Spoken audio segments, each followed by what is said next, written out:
Be Jesus. स्तुति हो पिता, स्तुति हो पिता. Thank you Lord, thank you Lord. Volume, Facebook. Thank you Jesus. Worship you Master, worship you Jesus. Thank you Lord, thank you Lord. इसका आवाज अच्छा है, ठीक है. प्रभु यीशु मसीह के मधुर और मीठे नाम में दोस्तों आप सभी का बहुत बहुत स्वागत एक और रविवार में. आप जैसे स्क्रीन पे देख रहे हैं कि प्रति रविवार एवरी संडे आपके बीच में हम आते हैं, परमेश्वर का वचन से सेविकाई करते हैं, आपको एजुकेट करते हैं देश और विदेश में. बेहद बेहद अद्भुत टॉपिक के साथ आपके बीच में कुछ 4 हफ्तों से आ रहा हूं और वो टॉपिक या विषय है 4 सुसमाचार की पुस्तकें, जिसमें से मैं आपको सिखाते आ रहा हूं. और मैं जानता हूं कि लाखों लोग इससे आशीषित हो रहे हैं, सीख रहे हैं. यीशु की महिमा इस अध्ययन से हो रही है. जी हां, मसीह बंधन बैठक हिंदी ऑनलाइन चर्च प्रति रविवार 7:30 बजे आपके बीच में आता है. मैं समझता हूं कि आप लोग जिस किसी भी देश, राष्ट्र, अपना देश, विदेश, कहीं से भी आप लोग जुड़ते हैं, आप सभी का फेसबुक और यूट्यूब पे मैं वेलकम करता हूं, स्वागत करता हूं. और आपको ये भी कहता हूं कि आप अगर फेसबुक में अभी देख रहे हैं तो आप नीचे कमेंट्स में टाइप करें कि आप कहां से देख रहे हैं, किस कंट्री से, किस देश के, अपने भारत के किस राज्य से, सिटी या स्टेट. ठीक है ना. मसीह मंथन के सदस्य हैं फेसबुक और यूट्यूब, क्योंकि यूट्यूब पे भी चैट का ऑप्शन अभी ओपन है. आप लोग टाइप कर सकते हैं कि अगर आप मसीह मंथन के मेंबर हैं तो मैं चाहता हूं कि आप लोग अपनी हुजूरी दर्ज कराएं. साथ ही साथ जो फेसबुक पे अभी देख रहे हैं मुझे, वॉच पार्टी स्टार्ट कर दें, शेयर करें जितने लोगों तक कर सके. फेसबुक पे मैंने बीच में देखा था कि ग्रुप्स हैं, कुछ क्रिश्चियन ग्रुप्स हैं अलग अलग, उन पे भी आप लोग शेयर कर सकते हैं. क्या पता कौन सा वचन का लाइन, कौन सा एक शब्द किसी के जीवन को ब्लेस कर सकता है. ठीक है ना. तो जिसके चलते ठीक है, तो जिसके चलते मैं समझता हूं कि बहुत सारे लोग आशीषित होंगे, स्पर्श होंगे, परमेश्वर के नजदीक आएंगे और प्रभु का काम उनके जिंदगी से होगा. ठीक है ना. एक अनाउंसमेंट का टाइम होता है या सेशन होता है जिसको मैं शुरू में करता हूं. उसको करने से पहले मैं चाहता हूं कि एक प्रार्थना हम कर लें. और आप लोग अगर जुड़ गए हैं जहां कहीं से भी, तो मैं रिक्वेस्ट करता हूं कि जुड़ते चले जाएं. आपका कोई करीबी जन और ग्रुप में अगर आप लोग बैठे हैं किसी भी गांव शहर से, तो उनकी भी तैयारी कर लें. बाइबल, पानी का बोतल, आपका जो भी ज़रूरत का चीज़ें हैं. और साथ ही साथ कोशिश करें कि आप किसी चीज़ से डिस्टर्ब ना हो, कोई भी चीज़ से आप डिस्टर्ब ना हो, है ना. उसका आप लोग ख्याल रखेंगे. ठीक है ना. उसका बेनिफिट ये होता है कि आप फोकस कर पाते हैं, चीज़ों को समझ पाते हैं. उसके लिए मैं ऐसा कहता हूँ. चलिए एक प्रार्थना करते हैं, फिर उसके बाद में अनाउंसमेंट का टाइम होगा. उसके बाद प्रभु का वचन आपके बीच में हम लेकर आएंगे. आइए दुआ करते हैं. अपनी आंखें बंद कर ले, जहां कहीं से भी आप लोग हैं. घर पर है तो घुटने पर आ जाएं, बैठना है तो ठीक है, आपकी तबीयत ठीक नहीं है तो आप लेटे हैं स्ट्रेचर पे, जैसे तैसे, बट फोकस. आइए प्रार्थना करते हैं. सृष्टिकर्ता पिता, प्रभु यीशु के नाम में इस वक्त आपके पास आते हैं. प्रभु, इन सभी प्रियजनों को जो किसी भी माध्यम से आपसे जुड़ गए हैं, आपको वचन को सुनना चाहते हैं, मेरी प्रार्थना है प्रभु जी कि उन सभी के जीवनों में इस सुसमाचार की अध्ययन की बातें असर डालें, आपको समझ सकें. इस 21वीं सदी में जहां चारों तरफ भयंकर शिक्षाओं में गड़बड़ है, कोई कुछ तो कोई कुछ, लेकिन उसी के बीच तेरा सही आवाज, तेरी सही वॉइस लोगों तक पहुंचे, ऐसी प्रार्थना मैं इस वक्त करता हूं। प्रभु मुझे, साथ ही साथ जितने भी लोग शूटिंग रूम में अभी यहाँ हैं, और जो भी इक्विपमेंट्स, जो भी चीजें, सब कुछ आपका नियंत्रण उस पर होने पाए। विनती ये भी करते हैं, अगर कोई ऐसा व्यक्ति जो आपको नहीं जानता, उसने अपना जीवन आपको नहीं दिया, लेकिन पहली बार वो आपसे जुड़ा हुआ है, फर्स्ट टाइम आपको वो देख रहा है या सुन रहा है, प्रभु जी ऐसे लोगों की जिंदगियों की, उनके बुद्धि, ज्ञान, आत्मा को पवित्र आत्मा जी प्रार्थना करते हैं आप स्पर्श करिए। उनको ऐसा जज्बा, ऐसा कन्विक्ट या कन्विक्शन आप दीजिए प्रभु, ताकि वो समझ सके सही क्या है, गलत क्या है। प्रभु यीशु, आपका जन्म, आपका बड़ा होना, आपका 3 साल की सेविकाई करना, क्रूस पे मरना, गाड़ा जाना, जी उठना और उठा लिया जाना और फिर से आने का वादा होना, इन सभी में कितनी सच्चाई, कितनी वास्तविकता, कितना सच्चाई का बुनियाद उसको पेश कर सकूं लोगों के बीच, इस 2 प्लेटफॉर्म के माध्यम से, फेसबुक और यूट्यूब पर। प्रभु मैं प्रार्थना करता हूं उन सभी को आप इन बातों से मुहैया या उनको रूबरू कराइए। प्रभु प्रार्थना करता हूं यीशु जी, ऐसा एक भी व्यक्ति आज जो जुड़ा है वो अछूता ना रहे तेरी बातों से, बल्कि जैसा लिखा है यशाया 55:11 कि तेरा वचन बिना काम किए नहीं लौटेगा। हाँ प्रभु ऐसा ही होने दे। आदर, महिमा, सम्मान सब कुछ आपको देते हुए ये प्रार्थना यीशु के नाम से मांगते हैं, आमीन। जी आप ताली बजा सकते हैं, प्रभु को धन्यवाद दे सकते हैं, आप लोग जहां कहीं पे भी हैं। शायद कुछ लोग सोच रहे होंगे कि वर्शिप क्यों नहीं हो रही है, वर्शिप क्यों नहीं हो रही है। तो आपको बताता चलूं कि वर्शिप इसलिए मैं कुछ दिनों के लिए रोक दिया हूं, क्योंकि ये जो सब्जेक्ट है जिसको मैं लेके चल रहा हूं, पहली बात तो इसको अविश्वासी तरह तरह के लोग, हिंदू, मुस्लिम, बौद्धिस्ट, दुनिया भर के लोग सुनते हैं। तो मैं चाहता हूं कि उनको सटीक वचन जाए, एक्यूरेट, सीधा, बाकी कुछ नहीं। दूसरा रीजन यह है कि वक्त बहुत है, इसके ऊपर बहुत जाएगा, और आज का जो सेशन है एपिसोड नंबर 5, उस पर भी बहुत सारी बातें आपके बीच में रखनी है, ठीक है ना। तो जितने भी अभी 750 लोग मुझे दिखाई दे रहे हैं फेसबुक और यूट्यूब पे मिला के, आप सभी का मैं वेलकम करता हूं। मैं जानता हूं कि अभी जो लोग देख रहे हैं, आप में बहुत सारे लोग वेट करते हैं कि कब संडे आएगा, कब है ना डैनियल राज बात करेंगे। मैं जानता हूं, मैं उन सभी का दिल से धन्यवाद देता हूं। दूसरी चीज मुझे अभी याद आ रही है कि हाल ही में, अगर मैं गलत नहीं हूं, 4-5 दिन पहले हमने 2 लाख सब्सक्राइबर्स यूट्यूब के कंप्लीट कर लिए हैं। तो मैं उन सभी सब्सक्राइबर्स का बहुत बहुत धन्यवाद देता हूं जिन्होंने मुझे सब्सक्राइब किया है।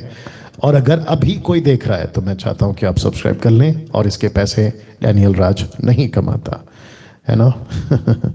आई don't earn money but I earn souls, ये मैंने बात डाला भी था। चलिए, अनाउंसमेंट का टाइम आपके लिए थोड़ा सा देना होगा, सुनिएगा, बहुत सारी अपडेट्स हैं। मसीह मंथन के जो मेंबर्स हैं खास करके वो तो सुने, और खास करके पंजाब के लोग, अगर कोई अभी पंजाब से है तो मैं चाहता हूं कि एमएमबी के पंजाब के मेंबर्स आप लोग जरूर ध्यान दें, ऑफकोर्स बाकी लोग भी। सबसे पहली चीज, पूछो जो भी पूछना है। यह प्रोग्राम स्टार्ट हो चुका है पिछले हफ्ते, और इसको हम हर मंगलवार को शुरू कर रहे हैं, जैसे कि 2 दिन बाद होगा, मंगलवार को होता रहेगा। ओनली फॉर 1 डे, सप्ताह में सिर्फ एक ही दिन। ये नंबर आप देख रहे हैं, ये नंबर सिर्फ और सिर्फ प्रति मंगलवार सिर्फ 1 घंटे के लिए ऑन होगा।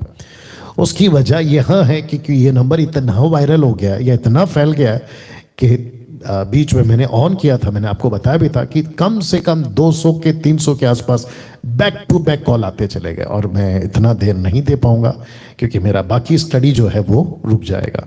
तो जिसके चलते हम सिर्फ और सिर्फ 1 ही घंटा रखते हैं इसको ऑन, उसी में आप लोग कॉल करिएगा, और आपका जो भी प्रश्न है उसको तैयार करें। अगर कोई गवाही देना चाहता है तो उसको भी आप लोग गवाही के तौर पे बता सकते हैं इस नंबर पे। उसके बाद जैसे मैंने अभी कहा था, हाँ मैंने जैसे अभी कहा था कि पंजाब के लोगों के लिए ऑनलाइन प्रीचर्स, पंजाब को मैं इसलिए कह रहा हूं ज्यादा क्योंकि मैं चाहता हूं पंजाब के लोग ज्यादा जुड़े, तो online preachers meeting on Thursday 8 PM to 9 PM। तो जितने भी ऑनलाइन प्रीचर्स हैं इंक्लूडिंग पंजाब, तो मैं चाहता हूं कि आप सभी जो हैं इस मीटिंग में जूम पर होगा ये, और आप जानते हैं कि आप ऑनलाइन प्रीचर्स हैं तो आप लोग बिल्कुल वक्त निकाले, नेशनल या इंटरनेशनल। माफी चाहूंगा 8 बजे का टाइम मैंने रखा है, कई लोग 7:30 कह रहे थे, नहीं हो पाएगा क्योंकि हमारा जो शूटिंग का जो मेंबर्स हैं वो लोग अवेलेबल नहीं रह पाते हैं, जिसके चलते 8 बजे रखा है। साथ ही साथ अगर किसी को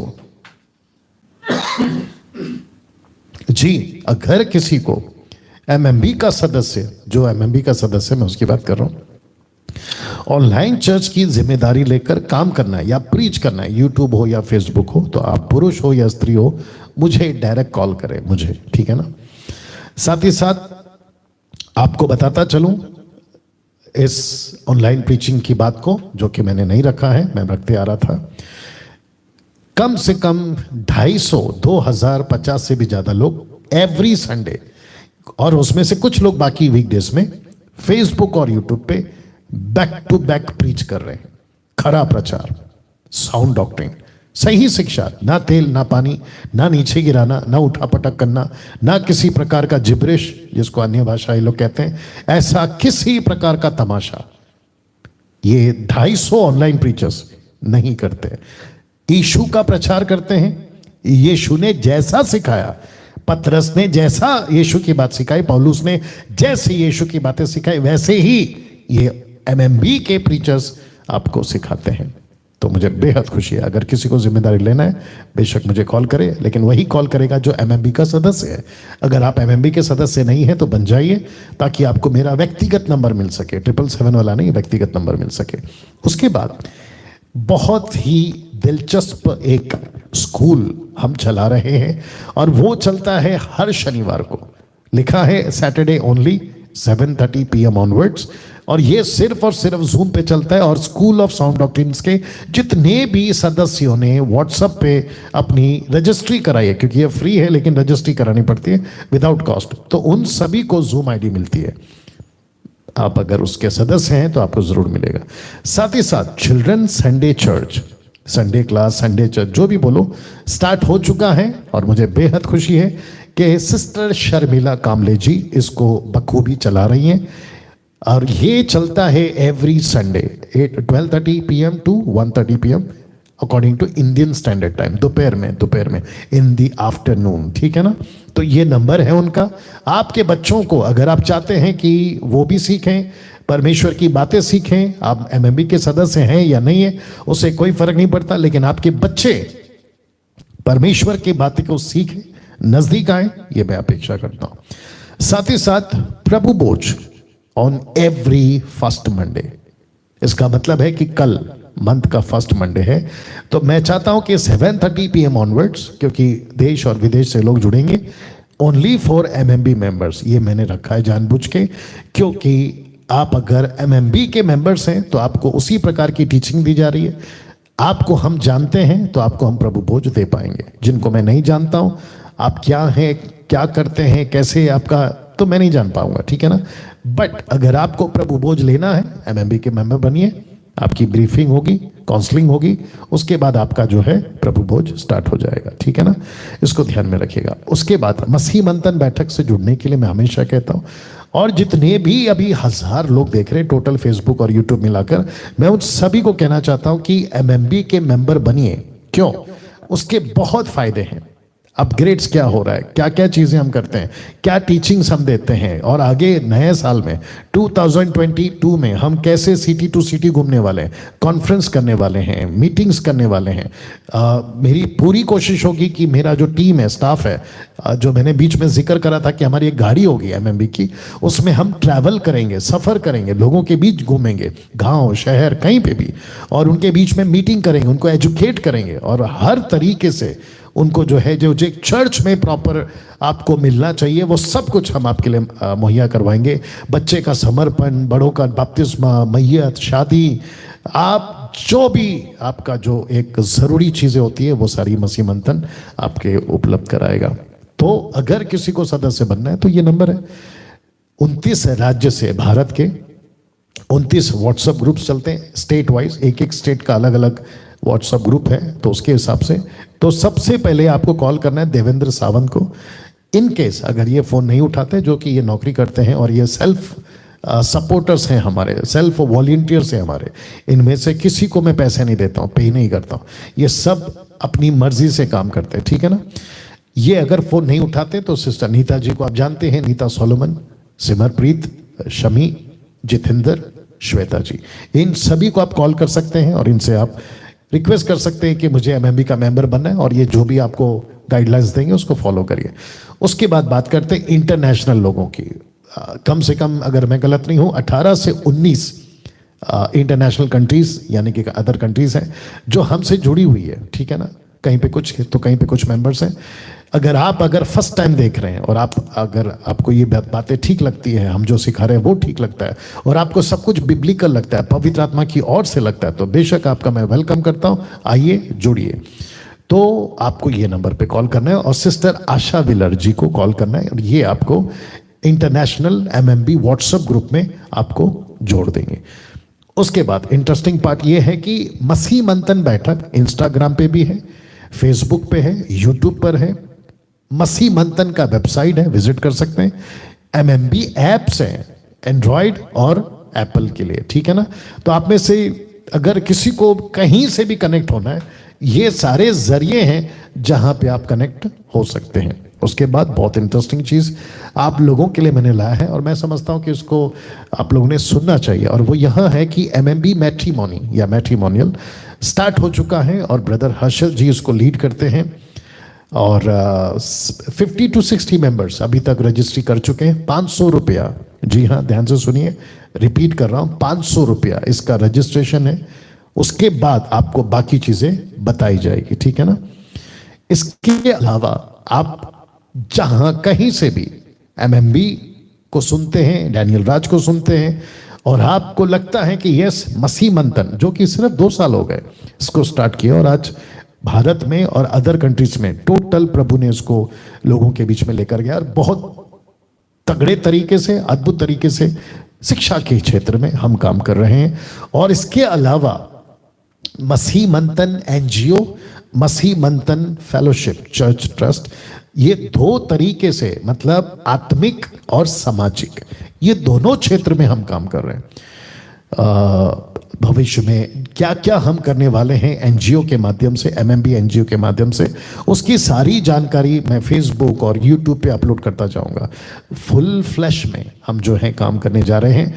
आत्मिक भूख भी मिटाएंगे, शारीरिक भूख भी मिटाएंगे, आत्मिक वस्त्र, धार्मिकता का वस्त्र जो यीशु देगा वो भी देंगे, शारीरिक वस्त्र वो भी देंगे। दूसरे शब्दों में चारों तरीके से मसीह मंथन आपके लिए तैयार रहेगा। बट उसके लिए क्या चाहिए? Monthly supporters. तो सुमन वैद को कॉल करें, एमएमबी की ट्रेजरर हैं, खजांची जिसको कहते हैं, लेकिन इस शर्त पे, किसी पे कोई दबाव, किसी पे कोई प्रेशर, किसी पे किसी प्रकार का कोई क्या कहते हैं ना आपको लालच या डर, ना ना ना ना, बिल्कुल नहीं।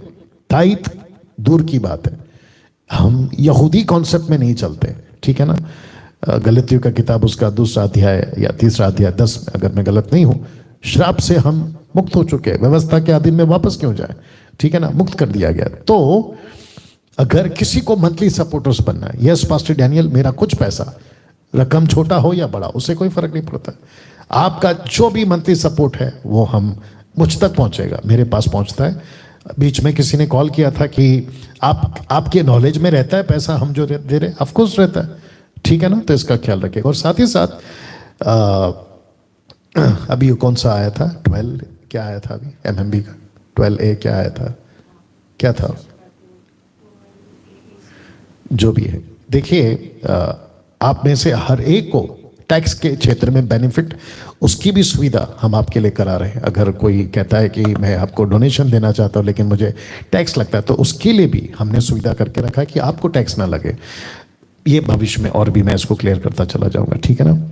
अब इंटरेस्टिंग पार्ट है, MMB ID कार्ड 200 रुपये में MMB ID कार्ड। तो जितने भी MMB के सदस्य हैं, खास करके ऑनलाइन प्रीचर्स, आप अगर प्रीच कर रहे हैं, आपको किसी ने पूछा आप कहाँ से, किसके अधीन में है, क्या कैसे आप काम करते हैं, किसके अंडर में है, एक्सवाइड, आपको अधिकार किसने दिया, तो मसीह मंथन ऐसे लोगों को ID कार्ड दे रहा है। उसमें आपकी फोटो होगी और उसके लिए आपको जो हमारा एडमिन्स के नंबर्स मैंने अभी जो दिए उनको कॉल करना है, ठीक है ना।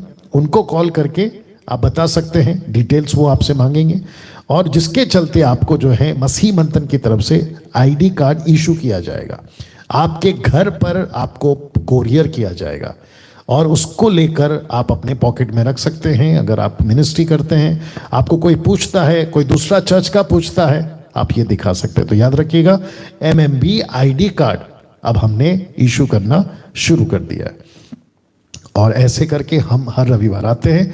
और आज का विषय आपके बीच में मैं अभी रखने जा रहा हूं। तो आज का विषय, जैसे मैंने कहा, आज का जो है एपिसोड नंबर 5, आप देख सकते हैं एपिसोड नंबर 5। अब यहां से मेरी जो टीचिंग है वो स्टार्ट हो जाएगी, ठीक है ना। चलिए, उम्मीद करता हूं कि आप लोग बिल्कुल तैयार हैं और आपकी अपनी मजबूती होगी जैसे आप लोग सुनते आ रहे हैं। अच्छा, अगर किसी को लगता है पास्टर डैनियल ये तो एपिसोड नंबर 5 है, तो बाकी 4 एपिसोड को मैं कैसे देखूं? सिंपल है, यूट्यूब पे जाइए और MMB के ऐप पे जाइए, यूट्यूब पे खास करके जाइए, मेरे यूट्यूब चैनल को आप ओपन करें और प्लेलिस्ट में जाइए और वहां पे आपको सिर्फ इतना टाइप करना है, स्टडी ऑन 4 गॉस्पल्स। ऐसे करके आपको जो है जो लिस्ट होती है, या संडे ऑनलाइन चर्च, ऐसे में भी जाके ढूंढेंगे तो आपको टोटल चारों के चारों एपिसोड आपको मिल जाएंगे, पहला, दूसरा, तीसरा, और आज है आपके बीच में 5वां एपिसोड। तो जिस, अभी मैंने स्टार्ट कर दिया, ठीक है ना। तो जिस टॉपिक को मैं 4 हफ्तों से चला रहा हूं, ऑलमोस्ट 1 महीना हो जाएगा आज का पकड़ के, वह है मती, मरकुस, लूका, यूहन्ना, मैथ्यू, मार्क, लूक, जॉन। इन चारों पुस्तकों पे आपको मैं अध्ययन देने जा रहा हूं और ऑलरेडी स्टार्ट कर दिया। तो कैरेक्टर्स भी हैं और यीशु के जीवन के हिस्से भी हैं। मैं मत्ती का पूरा एक किताब ऐसे फिनिश करूंगा नहीं, मरकुस का फिर अगला नहीं, बहुत टाइम चला जाएगा। मैंने क्या किया है ना, यीशु के घटनाओं को टोटल 20 हिस्सों में बांटा है। उसको मैं इंट्रोडक्शन पे एपिसोड पे बता चुका हूं, अगर आप नहीं जानते तो देख लीजिएगा, ठीक है ना, जैसे मैं अभी बताया। तो 20 हिस्से और चरित्र, कैरेक्टर्स, चारों सुसमाचार में जितने भी कैरेक्टर्स हैं उनको लेकर मैं ऐसे बात करते जाऊंगा। तो चारों सुसमाचार की पुस्तकों में 20 हिस्से हैं, कई कैरेक्टर्स भी हैं, जिसमें से आज एक चरित्र को देखेंगे या देखने जाएंगे, देखेंगे, ठीक है ना। तो 20 हिस्से और कई कैरेक्टर्स, तो मत्ती, मरकुस, लूका, यूहन्ना, चारों को एक साथ ऐसे देखते देखते जाएंगे। और याद रखो, चैप्टर वाइज भी होगा, ठीक है ना। तो जहां हिस्से आते हैं, मैं हिस्से को चारों किताबों को ज्वाइन करूंगा। अगर कैरेक्टर्स हैं, एक कैरेक्टर बहुत इंटरेस्टिंग, तो उसको लेकर चारों किताबों में उसके बारे में क्या कहा है उसको बताऊंगा। जैसे कि आज अद्भुत, और फेसबुक और यूट्यूब पे डाल चुका हूं, और वह है यूहन्ना बपतिस्मा देने वाले का चरित्र, कैरेक्टर। ये फोटो देख लीजिएगा प्लीज, ठीक है ना। तो इस व्यक्ति के बारे में आज बातें होंगी। अब मुझे पता है कि बहुत सारे लोग कंफ्यूज हैं, ये यूहन्ना था या एलिया था, फिर ये एलिया नहीं था तो यूहन्ना, सारी चीजें जिसको मैंने लिखा था फेसबुक पे कि डिटेल में study on John the Baptist आपको मिलेगी, ठीक है ना। तो इसको मैं अभी शुरू करने जा रहा हूं। तो अभी फेसबुक पे जितने लोग हैं, शायद अभी जुड़े होंगे आप लोग, यूट्यूब पे शायद अभी जुड़े होंगे, शेयर करिए, वॉच पार्टी करिए, अभी करिए, अभी करिए, बहुत जरूरी है। लोगों तक सुनाइए, पहुंचाइए, और साथ ही साथ जब ये अपलोड हो जाता है कहीं पे भी, फेसबुक और यूट्यूब पे, मेक श्योर कि आप लोगों तक इस बातों को पहुंचा रहे, क्योंकि मैं बैलेंस में बात कर रहा हूं मैं। अच्छा, और एक बोल देता हूं, चलिए। अच्छा, अगर कोई मेरा मुस्लिम भाई, मेरा हिंदू भाई या बौद्धिस्ट, पारसी, किसी भी धर्म जाति का, जिसको हम रेस्पेक्ट करते हैं, आप लोगों का सम्मान करते हैं, प्यार करते हैं, क्योंकि यीशु ने जगत से प्यार किया है, मैं उन सभी को कहना चाहता हूं कि आपके दिमाग में अगर एक ऐसी बात अभी है कि ओके, ये जो सफेद कोट वाला आदमी जो बात कर रहा है ये क्रिश्चियन का लीडर होगा, नहीं, मैं नहीं हूं। ये क्रिश्चियन का पादरी होगा, फादर जो भी आप लोग बोलते हैं कैथलिक्स के हिसाब से, नहीं हूं मैं। ये कोई पेंटिकॉस्टल कैरिस्मेटिक का पास्टर होगा, तो मैं नहीं हूं sir. Of course pastor Daniel Raj मैं लिखता हूं, लेकिन उस हिसाब से आप मुझे अभी नहीं देखना है और ना ही मुझे कभी देखना है, क्योंकि मैं क्रिश्चियनिटी को रिप्रेजेंट नहीं करता, मैं यीशु के किंगडम को रिप्रेजेंट करता हूं। आपको ये दिमाग में रखना होगा। परमेश्वर का राज्य की बातें मुझे बाइबल कहती है, डैनियल उसको प्रचार करो, क्रिश्चियनिटी को नहीं। क्रिश्चियनिटी और बाकी जितने धर्म है मेजर, कुछ 5 से 7 धर्म है मेजर, उसको मैं प्रीच नहीं करता। बीच में फेसबुक पे मेरा एक वीडियो मुझे लगता है 20-25 मिनट का है, उसको 8.5 लाख लोग मात्र 4 महीने में देख चुके हैं। और उसके नीचे बहुत लोग लिखते हैं कि ओह, आप तो क्रिश्चियन लीडर हैं, बहुत सारी बातें भी करी है उल्टी सीधी, वो बात अलग है, क्या कर सकते हैं उसके लिए। तो मैं आपको अभी से बता देता हूं कि आप किसी क्रिश्चियन लीडर को नहीं सुन रहे हैं। मैं क्रिश्चियन लीडर नहीं हूं, नहीं हूं, नहीं हूं। मैं यीशु के राज्य का प्रचारक हूं। मैं उसी वसीले से आप लोगों से बातें करता रहा, करता हूं और करता रहूंगा, ठीक है ना। चलिए। अच्छा, बीच में अभी कुछ लोग बोलेंगे कि पास्टर क्यों डालते हो। पास्टर क्रिश्चियन वालों ने नहीं बनाया, पास्टर है ना, ये मिनिस्ट्री है, 5-fold ministry, apostle, profit, evangelist, pastor, teacher, ये यीशु ने दिया, क्रिश्चियन ने नहीं दिया। इसलिए मैं लिखता हूं pastor Daniel Raj. Anyway, wonderful. Shepherd जो लीड करता है यीशु के लोगों को, who leads the flock of Jesus, उसको बोलते हैं शेपर्ड। एनीवे, इस कैरेक्टर को जब मैं स्टडी कर रहा था, ये व्यक्ति को जिसका नाम है जॉन द बैप्टिस्ट या जॉन द बैप्टाइजर भी बोल सकते हैं आप लोग, अद्भुत प्रकाशन मिला। बहुत अच्छा बात इनके माध्यम से आपको मैं आज सिखा पाऊं, पवित्र आत्मा ने लीड करा वैसे। और इस व्यक्ति को 4 किताबों में दर्ज किया गया। मत्ती इसको नहीं छोड़ा, मरकुस ने भी इनको नहीं छोड़ा, लूका ने भी इनका रिकॉर्ड किया, यूहन्ना ने तो तगड़ा किया। जी हां, इन 4 किताबों में इस व्यक्ति की आपको डिटेल मिलेगी, बकायदा इसको जिक्र करा गया है।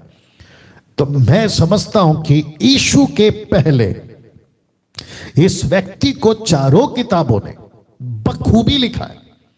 माता पिता कौन थे, पैदा कैसे हुआ, कहां पैदा हुआ, क्या खाता था, क्या पहनता था, क्या बोलता था, आखिर कैसे मरा, ये तक इन 4 किताबों में आपको इसका जिक्र मिल जाएगा। तो लिखा है कि इन 4 पुस्तकों के अनुसार इस व्यक्ति को हम देखेंगे। अब आप जब मुझे सुन रहे हैं, कुछ 1200 लोग यूट्यूब पर, 1000 फेसबुक पे, 200 ऐसे मिला के आप लोग जो सुन रहे हैं, मैं चाहता हूं कि आपने जॉन द बैप्टिस्ट, यूहन्ना बपतिस्मा देने वाले के बारे में जितनी भी बातें पहले सुनी थी, मैं नहीं कहता कि उसको बिल्कुल आप जो है नजरअंदाज करो, कैंसिल करो, नहीं। मैं सिर्फ इतना चाहता हूं, उसको अभी आपके दिमाग पे मत लाइएगा, क्योंकि जब आप मेरा स्टेटमेंट सुनोगे, ऑफकोर्स जो कि बाइबल से होगा, तो उसको रिसीव करिएगा। ओह, ऐसा था, ओके, ऐसा था, ये वाली बात है, ठीक है ना। नोट कर सकते करिए, नहीं तो वीडियो है, और अगर आप MMB के मेंबर्स हैं तो आपको PDF तो मिल ही जाएगी व्हाट्सएप में। तो ऐसे करके आपके दिमाग में ये बातें रखना जब आप इन व्यक्ति को सीखोगे। 1 सेकंड दीजिए। जी हां, नाउ इस व्यक्ति को जिसको कहते हैं जॉन द बैप्टिस्ट, इसका इंट्रोडक्शन एक पुस्तक जिसको कहते हैं यूहन्ना 1:6, the book of John chapter 1:6 कैसे लिखता है जरा देखिए। लिखा है कि एक मनुष्य, लेखक ने यूहन्ना कहता है एक मनुष्य परमेश्वर की ओर से, याद रखो, परमेश्वर की ओर से शब्द पे ध्यान दीजिएगा, आ उपस्थित हुआ, आया और उपस्थित हो गया, बोला ये मैं हूं जॉन द बैप्टिस्ट। तो वापस पढ़ रहा हूं, एक मनुष्य परमेश्वर की ओर से आ उपस्थित हुआ। अब उसका नाम, जिसका नाम यूहन्ना था। Wonderful Jesus. ये जो शब्द है ना, आ उपस्थित हुआ, इसमें पंच है, इसलिए मैंने लिखा है, क्योंकि कम से कम 30 साल मैं आपको बताता हूं इस व्यक्ति के बारे में। जब ये पैदा हुआ, जो कि मैं बता भी चुका हूं और अभी थोड़ा बात बताऊंगा अभी आपको, जकरिया, एलिसबा जो उसके माता पिता थे, जकरिया जो कि याजक था उस मंदिर में, और उस वक्त टोटल यरूशलेम के अंदर, उस क्षेत्र में, उस जोन में, ये व्यक्ति का पिता जिसका नाम है जकरिया, एलिसबा, खूब चर्चित हो गए थे। बोला अरे बाप रे, बुढ़ापे में बच्चा हो गया, अद्भुत तरीके से हो गया। जब बच्चे की जिक्र हुई मंदिर में, स्वर्गदूत का दर्शन मिला, गूंगा बन गया, मौन, यह बात नहीं कर पाया। लेकिन जैसे ही बच्चा हुआ, नामकरण आया जिस दिन कि इसका नाम क्या रखे, तब वो पट्टी पे लिखता है और उसका मुंह खुल जाता है, जबान खुल जाती है, जैसे ही यूहन्ना का। तो 30 साल तक इसकी चर्चा हुई होगी, लेकिन 30 साल ये शहर में नहीं था, या ऐसे बोल सकते हैं कि इसका पालन पोषण शहर में नहीं हुआ। आप देख सकते हैं किताबों में, मैं रखूंगा अभी।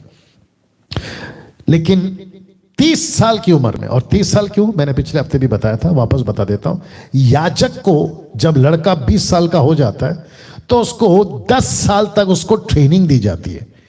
20 साल की उम्र से 30 साल तक ये याजक का, प्रीस्ट का प्रोटोकॉल होता है। उसको 10 साल याजक पद की ट्रेनिंग लेनी पड़ती है, और जैसे ही वो 30 साल का हो जाता है, उसको याजक के लिए मंदिर में रिलीज किया जाता है। अभी किसी ने पूछा था बीच में कि यीशु को 30 साल की उम्र में ही क्यों सेविकाई के लिए चुना गया, 12 साल, 18 साल, 20 साल, 25 साल क्यों नहीं? तो ये यहूदी का कॉन्सेप्ट के हिसाब से, क्योंकि पौलुस कहता है कि यीशु मसीह व्यवस्था के अधीन पैदा हुआ, तो उसको, उस प्रोटोकॉल को पूरा करने के लिए यीशु मसीह की 30 साल की उम्र में सेविकाई को चुना गया। और याजक लोग जो उस वक्त में थे, शास्त्री, फरीसी, महायाजक जो उस वक्त में थे, वो स्वीकार इसलिए कर पाए यूहन्ना को और यीशु को, क्योंकि वो सही एज में खुद को पेश किए। तो इसलिए लिखा है आ उपस्थित हुआ। अचानक आ गया, अचानक आ गया, बिना किसी, अभी जरा ध्यान से सुनिएगा पास्टर्स का, आप लोग खास करके। कुछ लोग मुझे बीच में पूछ रहे थे, पास्टर जी हम आपके साथ में जुड़कर काम करें। कई पास्टर्स हैं हमारे एमएमबी में, साथ में जुड़कर काम करते हैं। तो उन्होंने कॉल किया, बोला कि कुछ लोग पूछते हैं कि हमारा ऑर्डिनेशन नहीं हुआ है। वो बात अलग है कि बहुत जल्दी एमएमबी के कई क्षेत्रों में, शहर शहर, गांव गांव, हम पास्टर्स को ऑर्डिनेशन करेंगे, पास्टर दीक्षा जिसको कहते हैं, वो हम जरूर करेंगे। लेकिन आपका दीक्षा, ऑर्डिनेशन, आपका सेविकाई ऊपर से हो चुका है जिस दिन आपका उद्धार हुआ। आप गलतियों 1:15 पढ़ लीजिए, 15, 16, 17 पढ़ लीजिए। पौलुस कहता है कि जब मेरी मां के गर्भ से परमेश्वर ने मुझे चुन लिया, और जब उसको ठीक लगा कि बेटे की सेविका के लिए प्रेरित बनाए, तो मैंने किसी मांस और लहू को नहीं पूछा, मतलब मैंने किसी मनुष्य को नहीं पूछा, हाई प्रीस्ट को, याजक को, प्रेरितों को नहीं पूछा, मुझे पवित्र आत्मा ने भेजा और मैं शुरू हो गया। या ये था, ये है। मैं इसके खिलाफ नहीं हूं कि चर्च जो है वो नहीं भेज सकता, बिल्कुल भेज सकता है। पास्टर ऑर्डिनेशन नहीं कर सकता, बिल्कुल कर सकता है। लेकिन अगर ऐसे सिखाओगे ना कि बिना चर्च के भेजे तुम गए कैसे, बिना पास्टर के तुम गए कैसे, वहां गलत हो जाएगा। क्योंकि परमेश्वर ऐसे भी काम करना जानता है और वैसे भी काम करना जानता है। और मैं उसके खिलाफ नहीं हूं अगर कोई हाथ रखकर सेविका के लिए किसी सेवक को भेजता है, मैं उसके खिलाफ नहीं हूं, क्योंकि पौलुस ने किया है। ये बात अलग है, उसमें फिर कभी बात करेंगे, ठीक है ना। लेकिन कानून मत बनाओ, किसी के ऊपर ना ऐसा हैंटर मत चलाओ, खबरदार अगर तुम बिना मेरे हाथ रखे गए। प्रभु की मर्जी है यार, परमेश्वर की मर्जी है, वो किसी को भी यूज कर सकता है, लड़का हो, लड़की हो, पुरुष हो, स्त्री हो। गधी तक को इस्तेमाल किया है बिलाम को अक्कल देने के लिए। क्या बात करते हैं आप लोग। तो मैं समझता हूं कि परमेश्वर को हम रोक नहीं सकते, उसकी ताकत को हम नहीं रोक सकते कि वो किसका इस्तेमाल कब करे। तो वापस आते हैं जॉन द बैप्टिस्ट के पास में, आ उपस्थित हुआ। ये जो शब्द है ना, आ गया अचानक से, 30 साल की उम्र में ठपाक करके। मैं आगे और भी बात करूंगा इसके ऊपर। सामने आ गया, लोगों के बीच में प्रकट हो गया। आप फोटो देख सकते हैं, ऐसे ही कुछ हुआ होगा, तो इसलिए मैंने गूगल से ये फोटो मुझे मिला ताकि मैं मैसेज को आपके साथ में कनेक्ट कर सकूं। ये रखा है। तो एक मनुष्य परमेश्वर की ओर से उपस्थित हुआ जिसका नाम यूहन्ना था। Got it now? इस व्यक्ति के बारे में एक प्रोफेसी हुई है, भविष्यवाणी। कहां? यहां मलाकी 3:1। सिर्फ शब्द पे ध्यान दीजिएगा। लिखा है, देखो मैं अपने दूत को भेजता हूं। दूत कौन है? John the Baptist. कॉन्टेक्स्ट अभी मिल जाएगा। देखो मैं, कौन? परमेश्वर, अपने दूत को भेजता हूं और वह मार्ग को मेरे आगे सुधारेगा। मार्ग को मेरे आगे सुधारेगा। यह कौन है जो मार्ग को सुधारेगा? कॉमन सेंस समझ गए होंगे आप। तो इस व्यक्ति के बारे में जिसको लिखा है उपस्थित हुआ, इसकी प्रोफेसी, उसकी भविष्यवाणी कुछ ऐसे हुई थी, दूत को भेजूंगा और वो मार्ग को मेरे आगे सुधारेगा। देखिए, और एक दे देता हूं आपको लाइन। जॉन द बैप्टिस्ट का पैदा होना परमेश्वर के हाथ में था। बुढ़ा बुढ़ी हो गए थे, बुजुर्ग हो गए थे, बुढ़ापे में आ गए थे। जकरिया, एलिजबा, उनको तो जकरिया तो गूंगा इसलिए बना क्योंकि उसको तो यकीन ही नहीं था कि बुढ़ापे में बच्चा हो सकता है। बहुत सारे रीजन है। बुढ़ापा शब्द मैं यूज कर रहा हूं, आप लोग समझ जाइएगा। बूढ़ी औरत, अब इसके आगे नहीं बात कर सकता, लॉजिक लगा लीजिएगा। ऐसी औरत बच्चे को जन्म दे पाएगी? इम्पॉसिबल।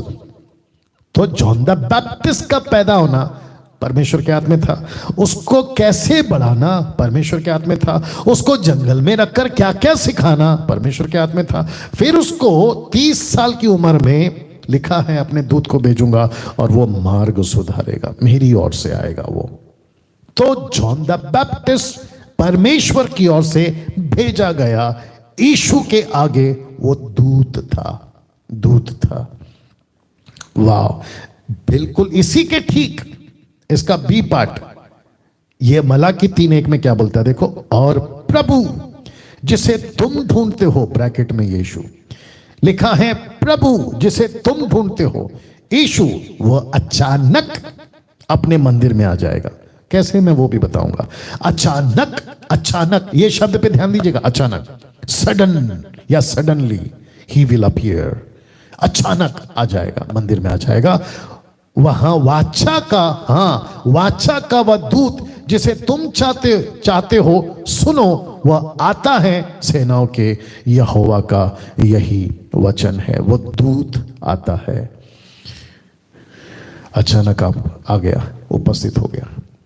किसी ने एक्सपेक्ट नहीं किया था। शास्त्री, महायाजक, सदूकी, कैफा, हन्ना, पिलातुस, हेरोदेस और न जाने 4 प्रकार के और राजा जिसका मैं जिक्र करूंगा अभी। ये सारे लोग वहां थे। Politically and religious leaders, political leaders, religion leaders, सारे के सारे थे वहां पर। और दूसरी तरफ प्रजा, संसार के लोग, उस वक्त के जो मिडिल ईस्ट की बात कर रहा हूं, वो लोग सब मौजूद थे। लेकिन उसके पहले 400 साल का गैप, मलाकी और मती के बीच में 400 साल का, जिसको कहते हैं डार्क पीरियड ऑफ 400 इयर्स। ये भी बोल सकते हैं, साइलेंस पीरियड भी बोलते हैं, सारी बातें, ठीक है ना। अचानक आ जाता है और प्रचार करना शुरू करता है। तो इसकी बातें कुछ ऐसी है, अचानक। अब एक पॉइंट पे बात करेंगे, यूहन्ना बपतिस्मा देने वाला क्या बनकर आया। ये बहुत इंपॉर्टेंट है। अब ये शब्द देख लीजिए, मैंने क्वेश्चन मार्क रखा है। और जितने यूट्यूब, फेसबुक पे अभी मुझे सुन रहे, मैं आपको भी बोलना चाहता हूं, दिमाग में रखे। ये आंकड़ा है 1350, ओके, 1350 लोग जुड़ गए। बहुत खुशी की बात है, सबका वेलकम कर रहा हूं। वॉच पार्टी शेयर करते रहिए। प्रश्न उठता है, क्या बनकर आया? क्या बनकर आया यूहन्ना बपतिस्मा देने वाला? क्या बनकर आया? सुनना चाहोगे? वॉइस, आवाज, शब्द, आवाज, वॉइस। इंग्लिश ट्रांसलेशन है वॉइस। पास्टर डैनियल, ये किसकी आवाज बनकर आया? मैं रखूंगा अभी। तो जॉन द बैप्टिस्ट के बारे में ये स्टेटमेंट है जो मैं रख रहा हूं, यूहन्ना 1:23। उसने कहा, मैं जैसा, कौन? जॉन द बैप्टिस्ट, मैं जैसा यशाया भविष्यवक्ता ने कहा है, जंगल में एक पुकारने वाले का शब्द हूं, आई एम द वॉइस। ये जॉन द बैप्टिस्ट ने कहा, मुझे तुम जो सुन रहे हो मैं किसी का इको हूं। इको इको इको चेक, ये इको यू अंडरस्टैंड? मैं किसी का आवाज हूं, मैं किसी का इको हूं। शब्द मैं हूं लेकिन आवाज मैं हूं, लेकिन किसी वचन का मैं आवाज हूं। वो वचन क्या है मैं आपके बीच में लाऊंगा, अभी आपको भी मैं बताऊंगा। जॉन द बैप्टिस्ट ने भी उसको रखा है। आप जानते हैं इसी यूहन्ना की किताब में, इसी यूहन्ना की किताब में एक वचन है, मैं रखूंगा उसको। लेकिन इस व्यक्ति ने खुद को क्या कहा? मैं शब्द हूं, मैं आवाज हूं। शब्द हूं मतलब वॉइस हूं, मैं आवाज हूं। शब्द आवाज, इंग्लिश ट्रांसलेशन वॉइस। इसको देखिए, यीशु ने कहा मैं वचन हूं। आदि में वचन था, वचन परमेश्वर के साथ था, मैं रखूंगा, और वचन परमेश्वर था। थियोस, यीशु को जो ट्रांसलेशन हुआ है, कई मुस्लिम लोग इसको एग्री नहीं करेंगे, मैं कुछ नहीं कर सकता। सत्य तो सत्य है, आपको बहस करना है करिए, कुछ नहीं कर सकते। आप संडे का मंडे नहीं कर सकते और मंडे का संडे नहीं कर सकते। यीशु को गॉड वर्ड यूज किया गया है, जी कैपिटल, या और ग्रीक ट्रांसलेशन है थियोस, और वो वर्ड जो थियोस यूज होता है वो सिर्फ और सिर्फ परमेश्वर के लिए यूज होता है, एलोहिम, यहोवा, ठीक है ना। तो यीशु क्या है? वचन। In the beginning was the word, WORD, word, in the beginning. अगर यीशु वचन है तो यूहन्ना बपतिस्मा देने वाला उस वचन का आवाज है, आवाज, वॉइस। तो यूहन्ना कहता है, मैं रख रहा हूं, यूहन्ना कहता है, ये एक का एक में, आदि में वचन था, वचन परमेश्वर के साथ था और वचन परमेश्वर था। इसी वचन का यूहन्ना 1:6 कहता है मैं उसका आवाज हूं। तो ये जो यूहन्ना है उपस्थित हुआ, जिसका नाम यूहन्ना था, ये कहता है मैं उसका आवाज हूं। तो यूहन्ना क्या बनकर आया? उपस्थित हुआ ना, उपस्थित हुआ। तो क्या आप उपस्थित हुआ? आवाज, वॉइस, किसका? वचन का। आदि में क्या था? इसलिए मैंने उसको रेड किया है। आदि में, फ्रॉम द बिगनिंग क्या था? वचन। इसलिए भजन संहिता 138, सैम 138 वर्स 2 लिखा है, परमेश्वर ने अपने नाम से भी ज्यादा अपने वचन को महत्व दिया है। अब आप सोच के देखिए, मैं जो प्रीच करता हूं वचन, आप जो सुन रहे हैं वचन, और इसीलिए अभी कल SSD का टॉपिक भी यही था। हम क्या प्रीच करते हैं? Sound doctrine, maintain the sound doctrine. ये टॉपिक मैंने दिया था। क्रेते की कलीसिया को पौलुस ने टाइटस को यही सिखाया था, वचन पे फोकस करना। और वचन आदि से है, वचन विश्वास योग्य है, और जिसके चलते मैं समझता हूं कि जॉन द बैप्टिस्ट उसी वचन का आवाज है। तो वापस आ जा रहा हूं, यीशु वचन है तो यूहन्ना वॉइस है। कैसा लग रहा है? क्या कभी इस एंगल से आप लोगों ने फोकस किया था? क्या कभी इस एंगल से बाइबल को पढ़ा था? अगर पढ़ा है और स्टडी किया है, आपको सैल्यूट है। लेकिन अगर नहीं, आज आपके लिए मौका है, स्टडी करो। ऐसे स्टडी करना है, ऐसे सीखना है आपको। तो आदि में वचन, और वो वचन बनकर आया, उपस्थित हुआ यूहन्ना, यीशु का आवाज बनकर आया। अभी कुछ लोग, जैसे जॉन द बैप्टिस्ट को कुछ लोग पसंद नहीं करते थे, उसका तब गर्दन तक कटवा दिया हेरोदेस की पत्नी ने अपनी बेटी को भेजकर, ठीक है ना। आज भी बहुत सारे लोग हैं। जब आप यीशु की आवाज बन जाते ना, मैं क्या हूं, मैंने बीच में कितनी बार बोला मेरे प्रीचिंग में, मैं ये जॉन द बैप्टिस्ट की तरह सड़क में चिल्लाने वाला वो आवाज हूं, फिलिप की तरह खोजा को समझाने वाला वो दास हूं। परमेश्वर अगर वचन है तो मैं और आप जो 10% खरे प्रचारक हैं, वो उसकी आवाज है, वॉइस। जैसे उसको पसंद नहीं किया, वैसे आज 10% मसीह जो बिल्कुल साउंड डॉक्ट्रिन पिच करते नहीं करते पसंद, कोई फर्क नहीं पड़ता। लेकिन मैं क्या करूं, मेरा तो कोई दिक्कत नहीं है, मेरी कोई कसूर नहीं है। हम वचन की इको हैं, हम वचन की आवाज है। डैनियल राज कौन है? वचन की आवाज है, वॉइस हूं मैं। मैं जो अभी प्रीच कर रहा हूं, जो कानों में आपकी आवाज पहुंच रही है ना, इमेज छोड़ दीजिए, वॉइस की बात कर रहा हूं, आपके कानों में जो आवाज पहुंच रही है ना, वो यीशु की वचन की आवाज है। बस फर्क इतना है, आज मैं बैठ के बात कर रहा हूं, लेकिन आज से 2021 साल पहले पीछे चले जाओ तो यीशु ये बातें कर रहा हो रहा था। अगर आज यीशु को ये मौका दिया जाए या यीशु पृथ्वी पर आकर बात करे तो यही बात करेंगे जो मैं भी कर रहा हूं, वचन। That's it. तो समझ रहा होगा, यूहन्ना की आवाज इन लोगों के बीच सुनाई गई। परमेश्वर ने इस व्यक्ति को, जिसका नाम है यूहन्ना, 30 साल की उम्र में जब वहां पे ऐसा कुछ था तो इनके बीच में तो कैसा था? सबसे पहला स्ट्रॉन्ग पॉलिटिकल किंग्स और दूसरा स्ट्रॉन्ग रिलीजन लीडर्स। तो एक तरफ किंग्स थे जो पॉलिटिकली लीड कर रहे थे अपने अपने तरीके से, और दूसरे यहूदी धर्म के अगुवे लीडर्स जो मंदिर के ठेकेदार थे। मंदिर के ठेकेदार, ये मंदिर है, ये यरूशलेम है, ऐसे आना है, ऐसे जाना है, इतना देना है, उतना नहीं देना है, इसकी इतनी बिक्री होगी, उसकी इतनी बिक्री होगी, ऐसा चलता था। तो लिखा है strong political Kings and strong religion leaders. इनके बीच यूहन्ना की आवाज सुनाई दी लोगों को। पास्टर डैनियल कहाँ लिखा है? लीजिए, रख रहा हूं। अब लूका आ गया। मैंने कहा ना चारों किताबों को मिला के बात करूंगा। अब लूका आ गया। तो ये क्या है? कैरेक्टर है। तो आप जब 4 किताबों को पढ़ते हो ना, तो आपको ये कैरेक्टर मिलेगा। तो जब कैरेक्टर मिलेगा ना, तो आपको पता चलेगा ओके, इसी कैरेक्टर को लूका, मत्ती ने ऐसा लिखा, मरकुस ने ऐसा लिखा, लूका ने और यूहन्ना ने। मैं वो दे रहा हूं, ठीक है ना, ताकि आपको उसकी स्टडी हो जाए। तो लूका 3 का 1 से 2 में लिखा है, तिबिरियुस कैसर के राज्य के 15वें वर्ष में, जब पिन्तियुस पिलातुस यहूदियों का हाकिम था, मतलब इसका किंगडम था, इसका राज चलता था, ये ऑर्डर देता था, जिसको कहते हैं ना लॉ एंड ऑर्डर, पुलिस, ये आदमी था पिलातुस।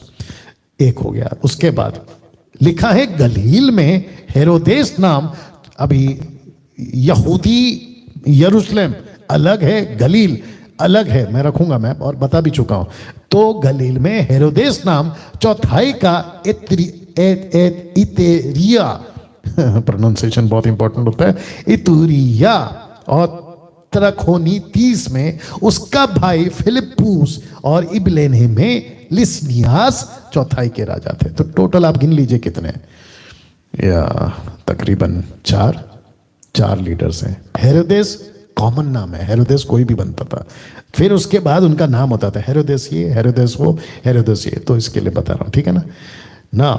अब आते हैं रिलीजन लीडर, और ये कौन है? एक है हन्ना और दूसरा है महायाजक। हन्ना और कैफा, हन्ना और कैफा फादर इन लॉ का रिलेशनशिप है, ससुर दामाद, नहीं हाँ जो भी है, फादर इन लॉ, हन्ना और कैफा, ये महायाजक थे। अब आप सोचिए कि लूक जब लिख रहा है तो इन सबको क्यों लिख रहा है, क्या जरूरत है? इसलिए मैंने कहा वापस पीछे जाता हूं कि जॉन द बैप्टिस्ट की आवाज, वॉइस ऐसे टाइम पे सुनाई गई जहां पे ये 2 तरह के स्ट्रॉन्ग लीडर्स थे। एक थे पॉलिटिकली स्ट्रॉन्ग और दूसरे थे रिलीजियंस वाइज स्ट्रॉन्ग। ऐसा क्यों पास्टर डैनियल आप कह रहे हैं? तो शब्द पे ध्यान दीजिए। उस समय परमेश्वर का वचन जंगल में जकरिया के पुत्र यूहन्ना के पास पहुंचा। अभी मैं रखूंगा जंगल क्यों, मैं रखूंगा। सोच के देखिए, परमेश्वर जा सकता था हन्ना के पास, परमेश्वर जा सकता था कैफा के पास, परमेश्वर जा सकता था पिलातुस के पास, जो कि उसकी पत्नी के पास गया भी, मत्ती का 7 का 18-19 में पढ़ लेना बाद में। परमेश्वर जा सकता था एतुरिया के पास, फिलिप्पुस के पास, लिसानियास के पास जा सकता था ना। पॉलिटिकल लीडर्स के पास अगर जाते तो काम ऐसे बन जाएगा। 1 सेकंड दीजिए। लेकिन नहीं गया, लेकिन नहीं गया। परमेश्वर ने एक व्यक्ति को 30 साल जंगल में ट्रेन किया, अच्छे से ट्रेन किया, और उसको ट्रेन करके, जिसके बाप का नाम जिक्र है यहां पे जंगल में, जकरिया के पुत्र। मैं भी मेंशन करूंगा कि नाम क्यों मेंशन किया। इस व्यक्ति को परमेश्वर जंगल में मिलता है। शहर में मिल सकते थे आप, नहीं मिले। मंदिर में मिल सकते थे आप, नहीं मिले। एक छोटा सा लॉजिक दे देता हूं, कनेक्शन दे देता हूं। आपको याद है सैमुअल, एक लड़का, उसकी मां का नाम हन्ना। उस वक्त का जो प्रीस्ट था एली, उसके 2 बच्चे थे और एली टोटल 3 और ये लड़का टोटल 4। देखिए एक ही मंदिर है, एक ही स्पॉट है, एक ही लोकेशन है, एक ही प्रोमाइसेस है, उसमें 3 कैरेक्टर्स ऐसे हैं। एक है एली, टोटल अनुभवी, सफेद बाल हो गए, प्राचीन बुला सकते हैं। अगर उस वक्त में बिशप का कोई टाइटल अगर देते तो शायद एली को दे देते, बिशप है ये, बिशप एली। उसके बच्चों को प्रॉफिट या फिर अपोस्तल या फिर रेवरेंड कुछ भी बना सकते थे, पास्टर बना सकते थे। परमेश्वर एली के पास नहीं जाता है, परमेश्वर उसके 2 बच्चों के पास नहीं जाता है। एक छोटा सा लड़का जो नींद में है, जिसकी खेलने कूदने की उम्र है और जिसको सेंस तक नहीं है। पहला सैमुएल 3:7 लिखा है कि सैमुएल यहोवा को नहीं जानता था, ऐसा लिखा है वहां पे। उसके बावजूद परमेश्वर गया किसके पास? सैमुएल के पास, लड़के के पास। ऐसे ही परमेश्वर ने क्या किया, इन राजाओं के पास नहीं गया, उसकी आवाज याजक हन्ना कैफा के पास नहीं गया, लेकिन सीधा गया जंगल में। तो प्रश्न है जंगल क्यों? आप देख लीजिए, ऐसा कुछ मुझे YouTube से मिला तो मैंने सोचा कि आपको मैं कनेक्ट करूं। जंगल क्यों, जंगल क्यों? तो मैं उसका जवाब देने जा रहा हूं। तो मत्ती 3:1 तो लिखा है, उन दिनों में यूहन्ना बपतिस्मा देने वाला आकर यहूदिया के जंगल में ये प्रचार करने लगा। तो प्रश्न उठता है, जंगल में क्यों? जकरिया का बेटा यूहन्ना के पास क्यों रख रहा हूं? तो इसके 2 कारण हैं या 2 कारण हो सकते हैं। तो उसमें से पहला आपके बीच में रख रहा हूं और उम्मीद करता हूं कि आप लोग सीख रहे हैं, बातों को समझ रहे हैं। मैं इतना स्लो इसलिए जा रहा हूं ताकि एक एक बात आपको जो है समझ आ सके। और मैं नहीं जानता कि यीशु के आने में 100 साल, 200 साल, 500 साल अगर लगते हैं तो ये टीचिंग उस वक्त के मसीहत को, क्रिश्चियनिटी को, मैं क्रिश्चियनिटी वर्ड इसलिए यूज कर रहा हूं, क्राइस्ट फॉलोवर को काम आएगी। वो भी एजुकेट होंगे और वो भी सीखेंगे, ठीक है ना? 5 साल बाद, 10 साल बाद, जब भी कोई देखेगा। तो इसके 2 कारण हैं। तो पहला, फोटो देख लीजिए आप। जी हाँ, फोटो देख लीजिए। अब आपको फोटो से क्या पता चल रहा है? ये इस राजा सुलेमान के टाइम का बनाया हुआ या उसके तरीके से बनाया हुआ, बीच में तो खैर टूट गया था या तोड़ दिया गया था 70 साल की गुलामी के चलते। उसके बाद जो रीबिल्ड किया होगा तो ऐसे कुछ होगा, और जिसको कहते हैं मंदिर, यरूशलेम का मंदिर, टेंपल इन जेरूशलेम। और वहां पे 2 प्रसिद्ध नाम वाले थे, लिखा है हन्ना और कैफा। ये महायाजक थे, देवर्दय। ये दोनों की उपस्थिति में परमेश्वर जाता किसके पास है?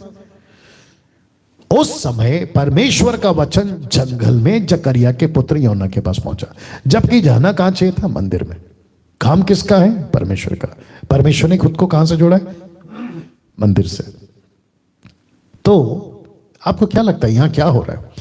परमेश्वर को पता था कि यहां गड़बड़ है। बड़े ध्यान से सुनिएगा, मैं रेफरेंस रखूंगा, कनेक्शन दूंगा आपको, कॉन्टेक्स्ट में बात करूंगा। यहां पे गड़बड़ था। तो परमेश्वर इस मंदिर के याजकों से, परमेश्वर इस मंदिर के महायाजकों से, परमेश्वर यहां के अर्पण से, जो भी कुछ होता था, लहू लहू लहू, इन सभी से खुश नहीं था। He was not happy। तो जिसके चलते परमेश्वर ने एक लड़के को तैयार किया जिसका नाम है यूहन्ना, जॉन द बैप्टाइजर। उसके पास अपनी आवाज को भेजता है। अब प्रश्न उठता है, क्योंकि बुद्धिजीवी लोग बैठे रहते हैं सोशल मीडिया पे, कि आपने कैसे कह दिया कि यहां गड़बड़ चल रहा था? तो उसका मैं प्रूफ दे रहा हूं। और यीशु की शुरुआत की सेविका में, in the early days of his ministry, यीशु के शुरुआत के दिनों में पहला चमत्कार, आपको सभी को पता है, यूहन्ना 2 अध्याय, आप जानते हैं चमत्कार क्या हुआ था, ठीक है ना? पानी से दाखरस। तो उसी चैप्टर में यह घटना घटी। फोटो देख लीजिए। कबूतर बेचने वालों से कहा, इन्हें यहां से ले जाओ, मेरे पिता के भवन को व्यापार का घर मत बनाओ। दूसरा ट्रांसलेशन ये भी कहता है कि डाकुओं का अड्डा मत बनाओ। तो आप देख सकते हैं कि यीशु ने कोड़ा बनाया और सबको दन दन दन दन वहां से निकाला। तो इस एक छोटे से घटना से, छोटा घटना बड़ा घटना से आप ये पता लगा सकते हैं कि यहां कुछ भी ठीक नहीं था। हेलो, यहां कुछ भी ठीक नहीं था, गड़बड़ था यहां पे। तो जिसके चलते परमेश्वर ने कहा कि ना, यहां से तो बात नहीं करूंगा, और अगर बात कर भी लिया तो ये लोग मेरा काम नहीं करेंगे। लेकिन एक ऐसा लड़का, एक ऐसा यूथ, एक ऐसा यंग आदमी जिसको मैंने तैयार किया है, जिसके अंदर एक ऐसी स्पिरिट है, कौन सी है मैं वो भी रखूंगा, उस लड़के को मैं इस्तेमाल करूंगा, यंग आदमी को।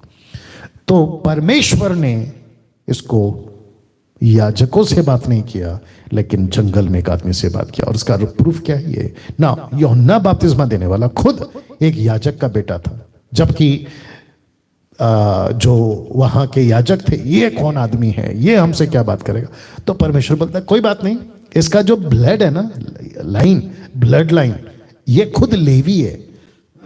बाप रे, ये खुद लेवी गोत्र का कनेक्शन है, याजक का बेटा है। तो लिखा, इसीलिए दूर जंगल में उसको रखा। तो याजक का बेटा को मंदिर में ट्रेन नहीं किया, याजक के बेटे को कहां ट्रेन कर रहा है? जंगल में। मंदिर में ट्रेन करता तो भी याजक होता, जंगल में परमेश्वर ट्रेन कर रहा है तो भी याजक होता। तो मुझे प्लीज बताइए, अगर मंदिर में 10 साल के लिए छोड़ दिया जाता इस जॉन द बैप्टिस्ट को, 20 साल की उम्र से लेकर 30 साल तक, 10 साल का प्रोटोकॉल है, तो अगर मंदिर में रखता तो क्या सीखता ये लड़का?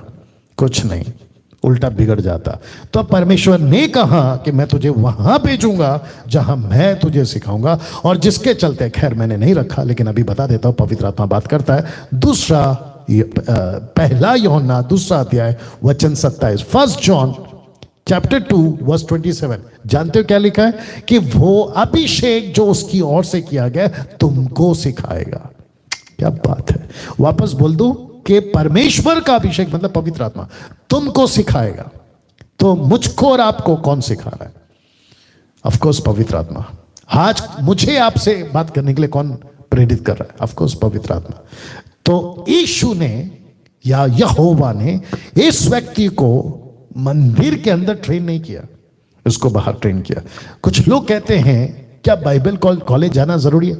अभी मुझे गलत मत समझिए, बाइबल कॉलेज के मैं खिलाफ नहीं हूं, लेकिन मैं उन सभी बाइबल कॉलेज के खिलाफ हूं जो बाइबल के बाहर अपनी मर्जी से सिखाते हैं। मैं उसके खिलाफ हूं, क्योंकि हम सब बर्दाश्त करेंगे लेकिन बाइबल के बाहर की बातें बर्दाश्त नहीं करेंगे। जोवा विटनेस बाइबल के बाहर है, माता यरूशलेम बाइबल के बाहर है, क्या कहते हैं कैथलिक्स जो पत्थर या मरियम या फिर संतों या पता नहीं किस किस की पूजा करो, बाइबल के बाहर है। और भी कितने इल्यूमिनाटीज बाइबल के बाहर है, सर्वशक्तिमान बिजली चमकना बाइबल के बाहर है, और बार्डन कुछ तो नाम है, एक ग्रुप है चलता है, वो भी बाइबल के बाहर है। बर्नार्ड क्या कुछ तो नाम है यार, उसका नाम याद नहीं आ रहा है। ऐसे जितने भी टीचिंग है जो बाइबल से मैच नहीं करते हैं, बाइबल के बाहर है। तो ऐसे बाइबल कॉलेजों के मैं खिलाफ हूं, लेकिन जहां सच्ची बाइबल की बातें होती है, जहां सिर्फ और सिर्फ बाइबल सिखाया जाता है। देखिए, पेंटिकॉस्टल वाले बाइबल कॉलेज खोलेंगे तो किसके तरीके से सिखाएंगे? पेंटिकॉस्टल। कैथलिक वाले बाइबल कॉलेज शुरू करेंगे तो किसके हिसाब से सिखाएंगे? कैथलिक के हिसाब से। वैसे ही मेथोडिस्ट, सीएनआई, मार्तोमा, पता नहीं दुनिया के जितनी भी क्या कहते हैं डिनोमिनेशंस हैं, थाउजेंड्स के ऊपर हैं, वे अपने तरीके से सिखा रहे, तो वो गलत हो जाएगा। बाइबल को बाइबल के हिसाब से सिखाओ। बाइबल कॉलेज में बाइबल ही सिखाना है विद कॉन्टेक्स्ट। उसका निचोड़ क्या है, उसका अर्थ, असली अर्थ क्या है, अगर वो सिखाते तो मैं अप्रिशिएट करता हूं। लेकिन हम किसी भी तरीके से किसी बॉक्स में बंद नहीं है। एक प्रकार का दिमाग में रख लेते हैं, आप ऐसे आ रहे हो तो ही आपको स्वीकार करेंगे। ऊपर परमेश्वर बोलता है मैंने इसको मंदिर में नहीं छोड़ा, मैंने इसको जंगल में छोड़ा। आपको परमेश्वर घर में तैयार कर सकता है, आपके घर में तैयार कर सकता है। जब यीशु का वो आएगा ना बात कि यीशु 18 साल अपने माता पिता के वश में रहा, लेकिन लिखा है परमेश्वर और मनुष्य दोनों के अनुग्रह में बढ़ा। वो कैसे हो गया फिर? और अव्वल दर्जे का स्टडी यीशु को मिला, जो बड़े बड़े उपदेशकों के बीच में बैठकर उनको सवाल जवाब किया। अब आप सोच सकते हैं 12 साल का लड़का यीशु क्या गजब का बात कर सकता। कौन सिखाएगा? पवित्र आत्मा। तो किसी प्रकार का बॉक्स मत बनाओ, ऐसे जाओगे तो ही सीखोगे, मेरे पास से सीखोगे तो ही सीखोगे। ना ना ना ना। अभी देखिए, मैं जब स्टेट लेवल पे बात कर रहा था अपने एमएमबी के, तो मैं कह रहा था कि मसीह मंथन का कोई चेहरा नहीं होना चाहिए। मसीह मंथन का डैनियल राज चेहरा नहीं है। जैसे हमारे देश के प्रधानमंत्री जी हैं, अगर उनको पूछा जाए कि मोदी मतलब कौन, नरेंद्र मोदी मतलब कौन, बीजेपी, बीजेपी मतलब कौन, नरेंद्र मोदी, तो चेहरा कौन है, मोदी। वैसे ही कुछ लोग बोलते हैं ओ एमएमबी मतलब डैनियल राज। बिल्कुल नहीं, मुझे नहीं बनना है एमएमबी का चेहरा, बल्कि मुझे मसीह मंथन का एक एक व्यक्ति को मसीह मंथन का चेहरा बनाना है। ये आपके दिमाग में रखिएगा। तो वापस कहता हूं कि हम में से हर कोई परमेश्वर का काम कर सकता है और परमेश्वर किसी को भी इस्तेमाल कर सकता है, लड़का लड़की, पुरुष स्त्री, जवान बुजुर्ग, किसी को भी। तो इस व्यक्ति को मंदिर में ना लेकर बल्कि उसको जंगल में ट्रेन किया। यह है पहला लॉजिक। दूसरा कारण, यूहन्ना बपतिस्मा देने वाला अंतिम प्रॉफिट था, अंतिम भविष्यवक्ता, अंतिम भविष्यवक्ता। तो इसी को क्यों यूज किया, या इसी को दूसरा कारण मैं रख रहा हूं कि इसी के पास में आवाज क्यों गई, ये दूसरा कारण है, क्योंकि ये प्रॉफिट है, ये भविष्यवक्ता है। वाह, अब ये ऐसा प्रॉफिट है जो ओल्ड टेस्टमेंट से ये प्रॉफिट चला आ रहा है और न्यू टेस्टमेंट को कनेक्ट कर देता है अपने आप से। तो ये दोनों के बीच में ये वो प्रॉफिट है और इसको कहते हैं अंतिम आखिरी प्रॉफिट है ये इस लिस्ट का। ठीक है ना? कैसे, कहां लिखा है, लीजिए ना, मत्ती 11:13 यीशु का स्टेटमेंट है। मैथ्यू चैप्टर 11 वर्स 13 लिखा है यूहन्ना तक, जॉन द बैप्टिस्ट की बात हो रही है, सारे भविष्यवक्ता और व्यवस्था भविष्यवाणी करते रहे, यूहन्ना तक। अब लूक क्या कहता है 16:16, लूक 16:16, व्यवस्था और भविष्यवक्ता यूहन्ना तक रहे। उसके बाद जॉन द बैप्टिस्ट के बाद कोई प्रॉफिट की जरूरत परमेश्वर को नहीं पड़ी नहीं पड़ी, क्योंकि जॉन द बैप्टिस्ट आखिरी प्रॉफिट था। रेफरेंस देख लीजिए ना। और जिसके चलते यीशु ने एक लूका 1:17 में मतलब स्वर्गदूत ने लूका 1:17 में, लूक 1:17 में ऐसा कहा, वह जकरिया से कहा जिब्राइल ने यह कहा, एलिया की आत्मा और सामर्थ में होकर उसके ब्रैकेट में यीशु के आगे आगे चलेगा कि पितरों का मन लड़के बालों की ओर फेर दे, आज्ञा ना मानने वालों को धर्मियों की समझ पर लाए, प्रभु के लिए एक योग्य प्रजा तैयार करे। अब आपको इससे भी पता चल गया होगा कि ना तो वहां पे लड़के बाले ठीक थे, ना माँ बाप ठीक थे, ना आज्ञा मानने वाले धर्म की पीछे चलते थे, और प्रभु के लिए योग्य प्रजा नहीं थे। तो ये लड़का आएगा कौन? John the Baptist. किसकी आत्मा? एलिया की आत्मा और सामर्थ में। तो इसको क्या कहा? इसको कहा ये आखिरी प्रॉफिट है। कैसा लग रहा है या मत्ती 11:14, चाहो तो मानो, यीशु ने कहा चाहो तो मानो, एलिया जो आने वाला था वह यही है, वह यही है। पता है क्यों? क्योंकि यह स्टेटमेंट यीशु को बोलना जरूरी था। अगर यह स्टेटमेंट यीशु नहीं बोलते तो अन्य जातियों को जॉन द बैप्टिस्ट से कोई तकलीफ नहीं होती और एलिया से भी कोई तकलीफ नहीं होती, लेकिन यीशु मसीह के बारे में मत्ती ने, क्योंकि यहूदी कनेक्शन है, मैं आपको बता चुका हूं, क्योंकि मत्ती खुद यहूदी है, तो यहूदी कॉन्सेप्ट से ये लिख रहा है, क्योंकि मलाकी के चौथे अध्याय वचन 5 और 6 में ये बात आ चुकी थी और वहां के शास्त्री, फरीसी, यहूदी सब जानते थे, महायाजक सब जानते थे। देखो, यहोवा के उस बड़े भयानक दिन के आने से पहले मैं तुम्हारे पास एलिया नबी को भेजूंगा, नबी प्रॉफिट एलिया नबी को भेजूंगा। वह माता पिता के मन को उनके पुत्रों की ओर और पुत्रों के मन को उनके माता पिता की ओर, और ऐसा ना हो कि मैं आकर पृथ्वी को सत्यानाश कर दूं। तो इसका मतलब है कि परमेश्वर ने कहा कि मैं एलिया भेज रहा हूं। फोटो देख लीजिए, मैं एलिया भेज रहा हूं। वाह, कैसा लग रहा है दोस्तों? कैसा लग रहा है? क्या आपने वॉच पार्टी कर दिया स्टार्ट? शेयर करना जारी रखा है? प्लीज करिएगा, अगर नहीं किया तो प्लीज डू दैट, क्योंकि मैं चाहता हूं कि ये बाइबल की बातें जो इतनी डिटेल में मैं दे रहा हूं लोगों के कानों तक जाए, खास करके अविश्वासियों के अंदर भी, और मसीह लोगों एजुकेट हो।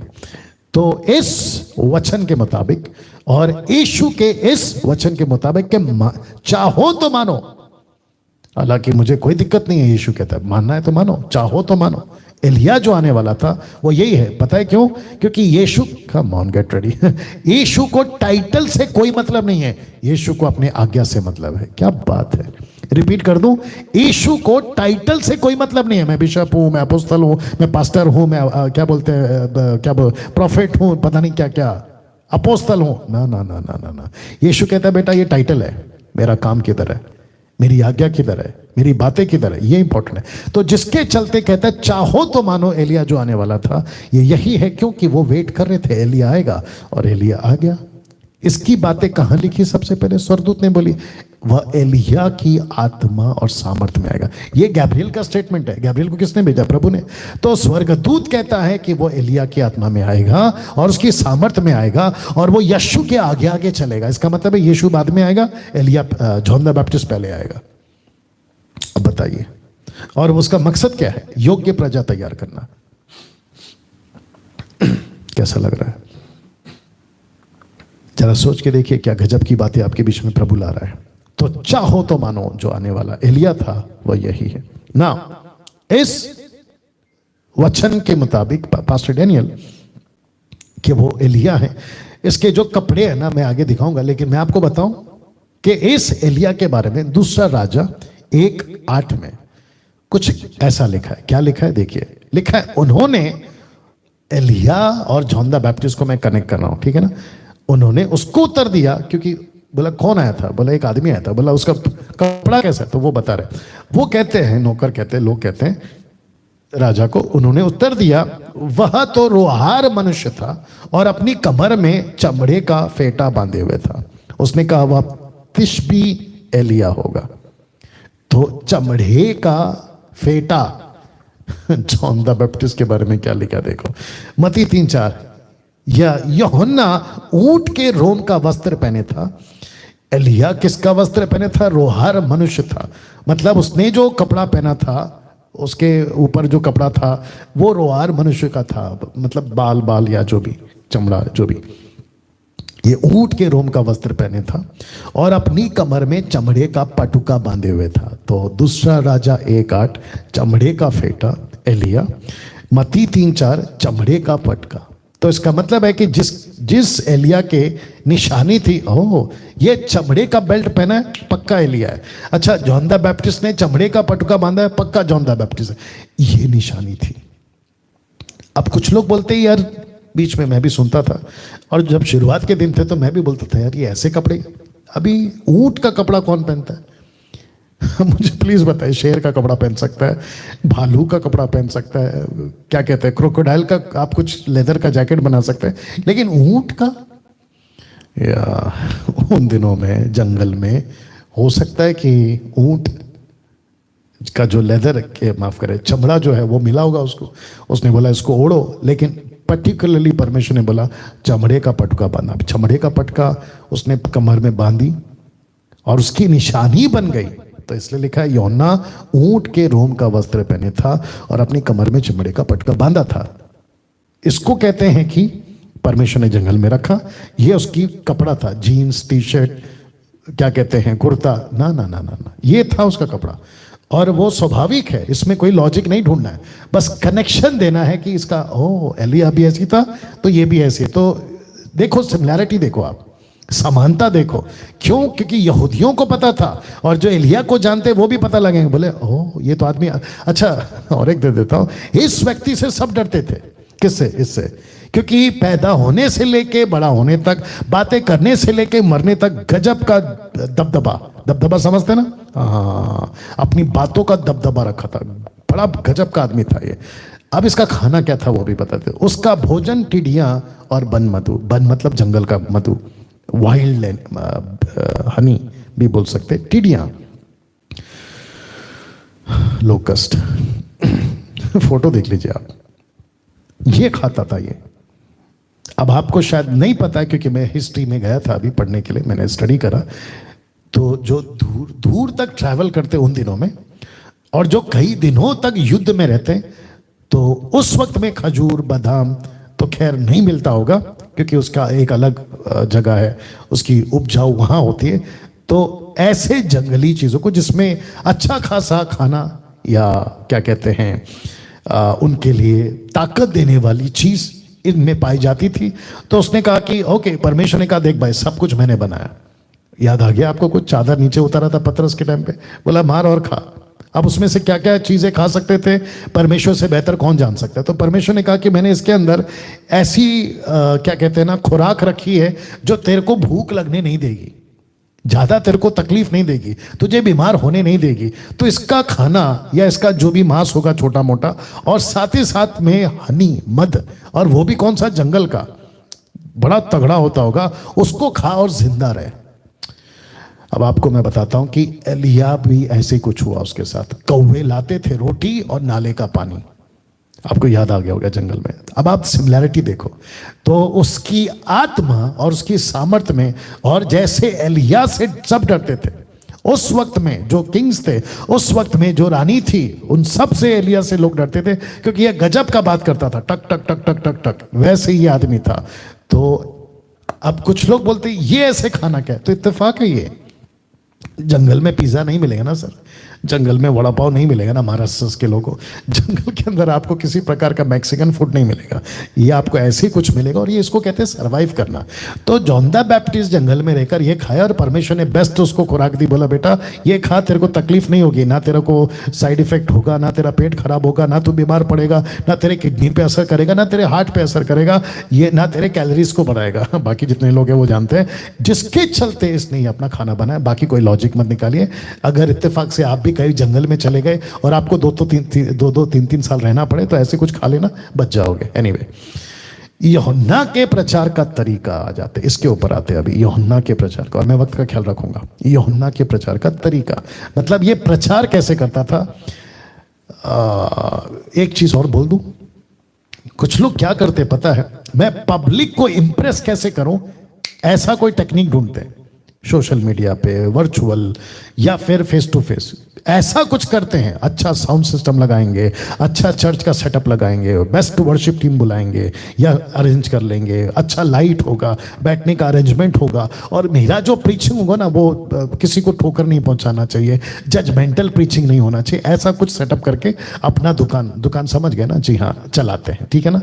और संडे टू संडे पब्लिक बोलती है अच्छा बोलता है ये आदमी, अच्छा पास्टर है, अरे क्या प्यार करता है, अरे कभी नहीं डांटता, अरे सब कुछ अच्छा करता है। तो ऐसे चर्च में भीड़ आपको बहुत मिलेगी। अब आप देखो अपोजिट में ये आदमी जॉन द बैप्टिस्ट, इसका प्रचार का तरीका तो पहले देख लीजिएगा। परमेश्वर को एक कड़क प्रचारक चाहिए था। सबूत दे रहा हूं, बाइबल में से दे रहा हूं, मत्ती 3:7 में। इसी कैरेक्टर में आज पूरा बात करूंगा, बाकी नहीं जाऊंगा। जब उसने बहुत तेरे फरीसियों और सदूकियों को बपतिस्मा के लिए अपने पास आते देखा, तो उनसे कहा कि हे सांप के बच्चों, मुझे प्लीज बताइए, आपके चर्च में कोई नया व्यक्ति आया सूट बूट में, अच्छा खासा स्टैंडर्ड आदमी है, मिडिल क्लास नहीं है, हाई क्लास का आदमी आता है और आपके सामने कुर्सी में बैठा रहता है। आप अपनी बाइबल उठाते हैं, प्रीच करते हैं, करते करते बोलते हैं हे सांप के बच्चों, मुझे प्लीज बताइए क्या वो फैमिली, क्या वो आदमी नेक्स्ट संडे आपके चर्च में आएगा? बिल्कुल नहीं आएगा। तो इस व्यक्ति को, जॉन द बैप्टिस्ट को, एक काउंसलिंग टीम अगर वहां होती, एक सलाहकार की टीम वहां होती, इस व्यक्ति को साइड में लेती, कहते कि जॉन द बैप्टिस्ट सब ठीक है, आपको प्रभु ने मिशन दिया, सब ठीक है, आप प्रभु की ओर से नियुक्त किए गए, सब ठीक है, लेकिन आपका जो तरीका है ना प्रचार करने का, उसको ठीक करो, नहीं तो आपका चर्च नहीं चलेगा, आपको पब्लिक पसंद नहीं करेगी, आपके फॉलोवर्स नहीं बढ़ेंगे, आपको लोग लाइक नहीं करेंगे। यस और नो? जब 2 साल पहले से, जब से लॉकडाउन लगा, मैंने प्रीच करना इसी कुछ तरीके से, वो बात अलग है कि मैं किसी को सांप के बच्चे नहीं बुलाता हूं, तो लोगों को तकलीफ होने लगी। तो मुझे कई लोगों ने कहा, बीच में कुछ लोगों ने कहा था, ऐसे प्रचार करोगे तो आपको कोई नहीं सुनेगा। अब मुझे बताइए, मैं पब्लिक को खुश करने का प्रचार करूं या जिसका मैं प्रचारक हूं उस परमेश्वर को खुश करूं? आप ही बताइए। तो जिसके चलते मुझे और आपको ये बात को समझना होगा कि परमेश्वर ने एक ऐसा प्रचारक को ढूंढा जो कड़क हो। कैसे और क्यों आ रहा, और ये सबूत दे दिया सांप के बच्चों, ये इसका स्टाइल था। पहला आगमन के वक्त भी और दूसरा आगमन के वक्त भी। तो यीशु के पहले आगमन से पहले मतलब पैदा होने से पहले कैसे प्रचारक थे? कड़क। दूसरा आगमन अभी नहीं हुआ है, आने के तक भी कैसे प्रचारक थे? कड़क। कड़क प्रचार होना ही चाहिए। कैसा लग रहा है कनेक्शन? तो वापस आता हूं, जिसको जंगल में रखकर 30 साल परमेश्वर ट्रेन करता है। परमेश्वर ने इसको कई बार कहा भी है, और कुछ कुछ बातें मैं रखूंगा।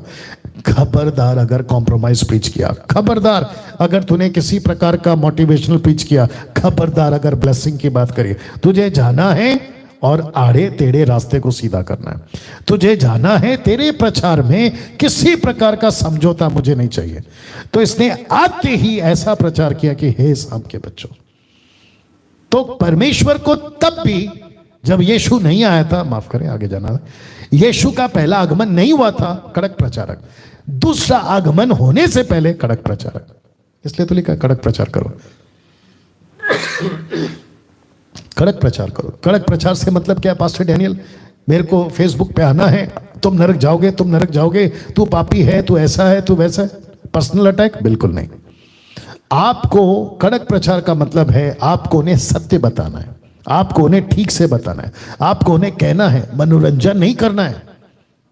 कुछ लोग आते हैं फेसबुक पे, दुनिया भर का मनोरंजन करते हैं। सुबह आते तो गुड मॉर्निंग एवरीबॉडी, बहुत अच्छा लग रहा है, परमेश्वर की उपस्थिति यहां पर मौजूद है, आज आप बहुत ब्लेस होने वाले हैं, कुछ ना कुछ तो लेकर जाओगे। ऐसे हर संडे बोलते हैं, और जो अटेंडर्स होते हैं बोलते हैं यार हर संडे से आ रहा हूं, कुछ नहीं मिल रहा है। नहीं करना ये चीज। जो चीज नहीं है उसको मत बोला करो, जो चीज नहीं है ना उसको मत बोला करो। आज का दिन यहोवा ने बनाया, तो कल का दिन किसने बनाया था? फिर आज का दिन यहोवा ने बनाया, हम उसमें आनंदित हो। क्यों भाई?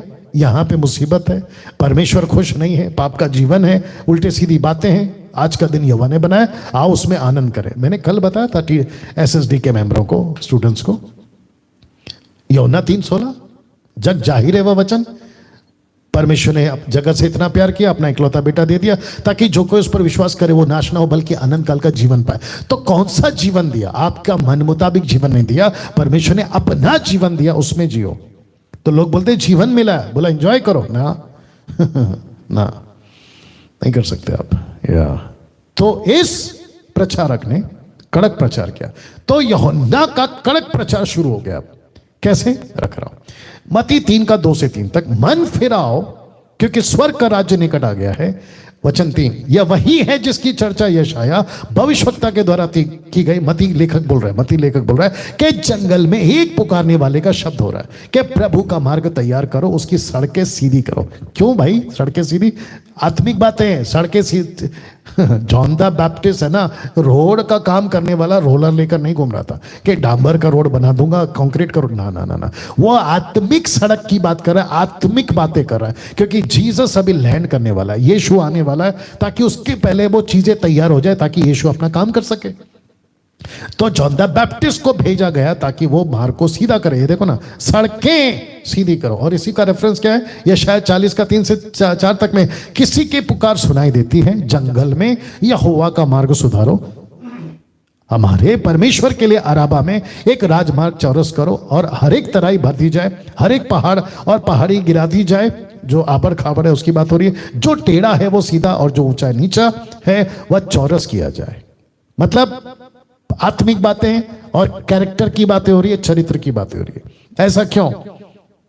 और आपको बता दूं कि जंगल और मंदिर में ज्यादा फर्क नहीं है, कुछ ही किलोमीटर का फर्क है, बहुत दूर नहीं है।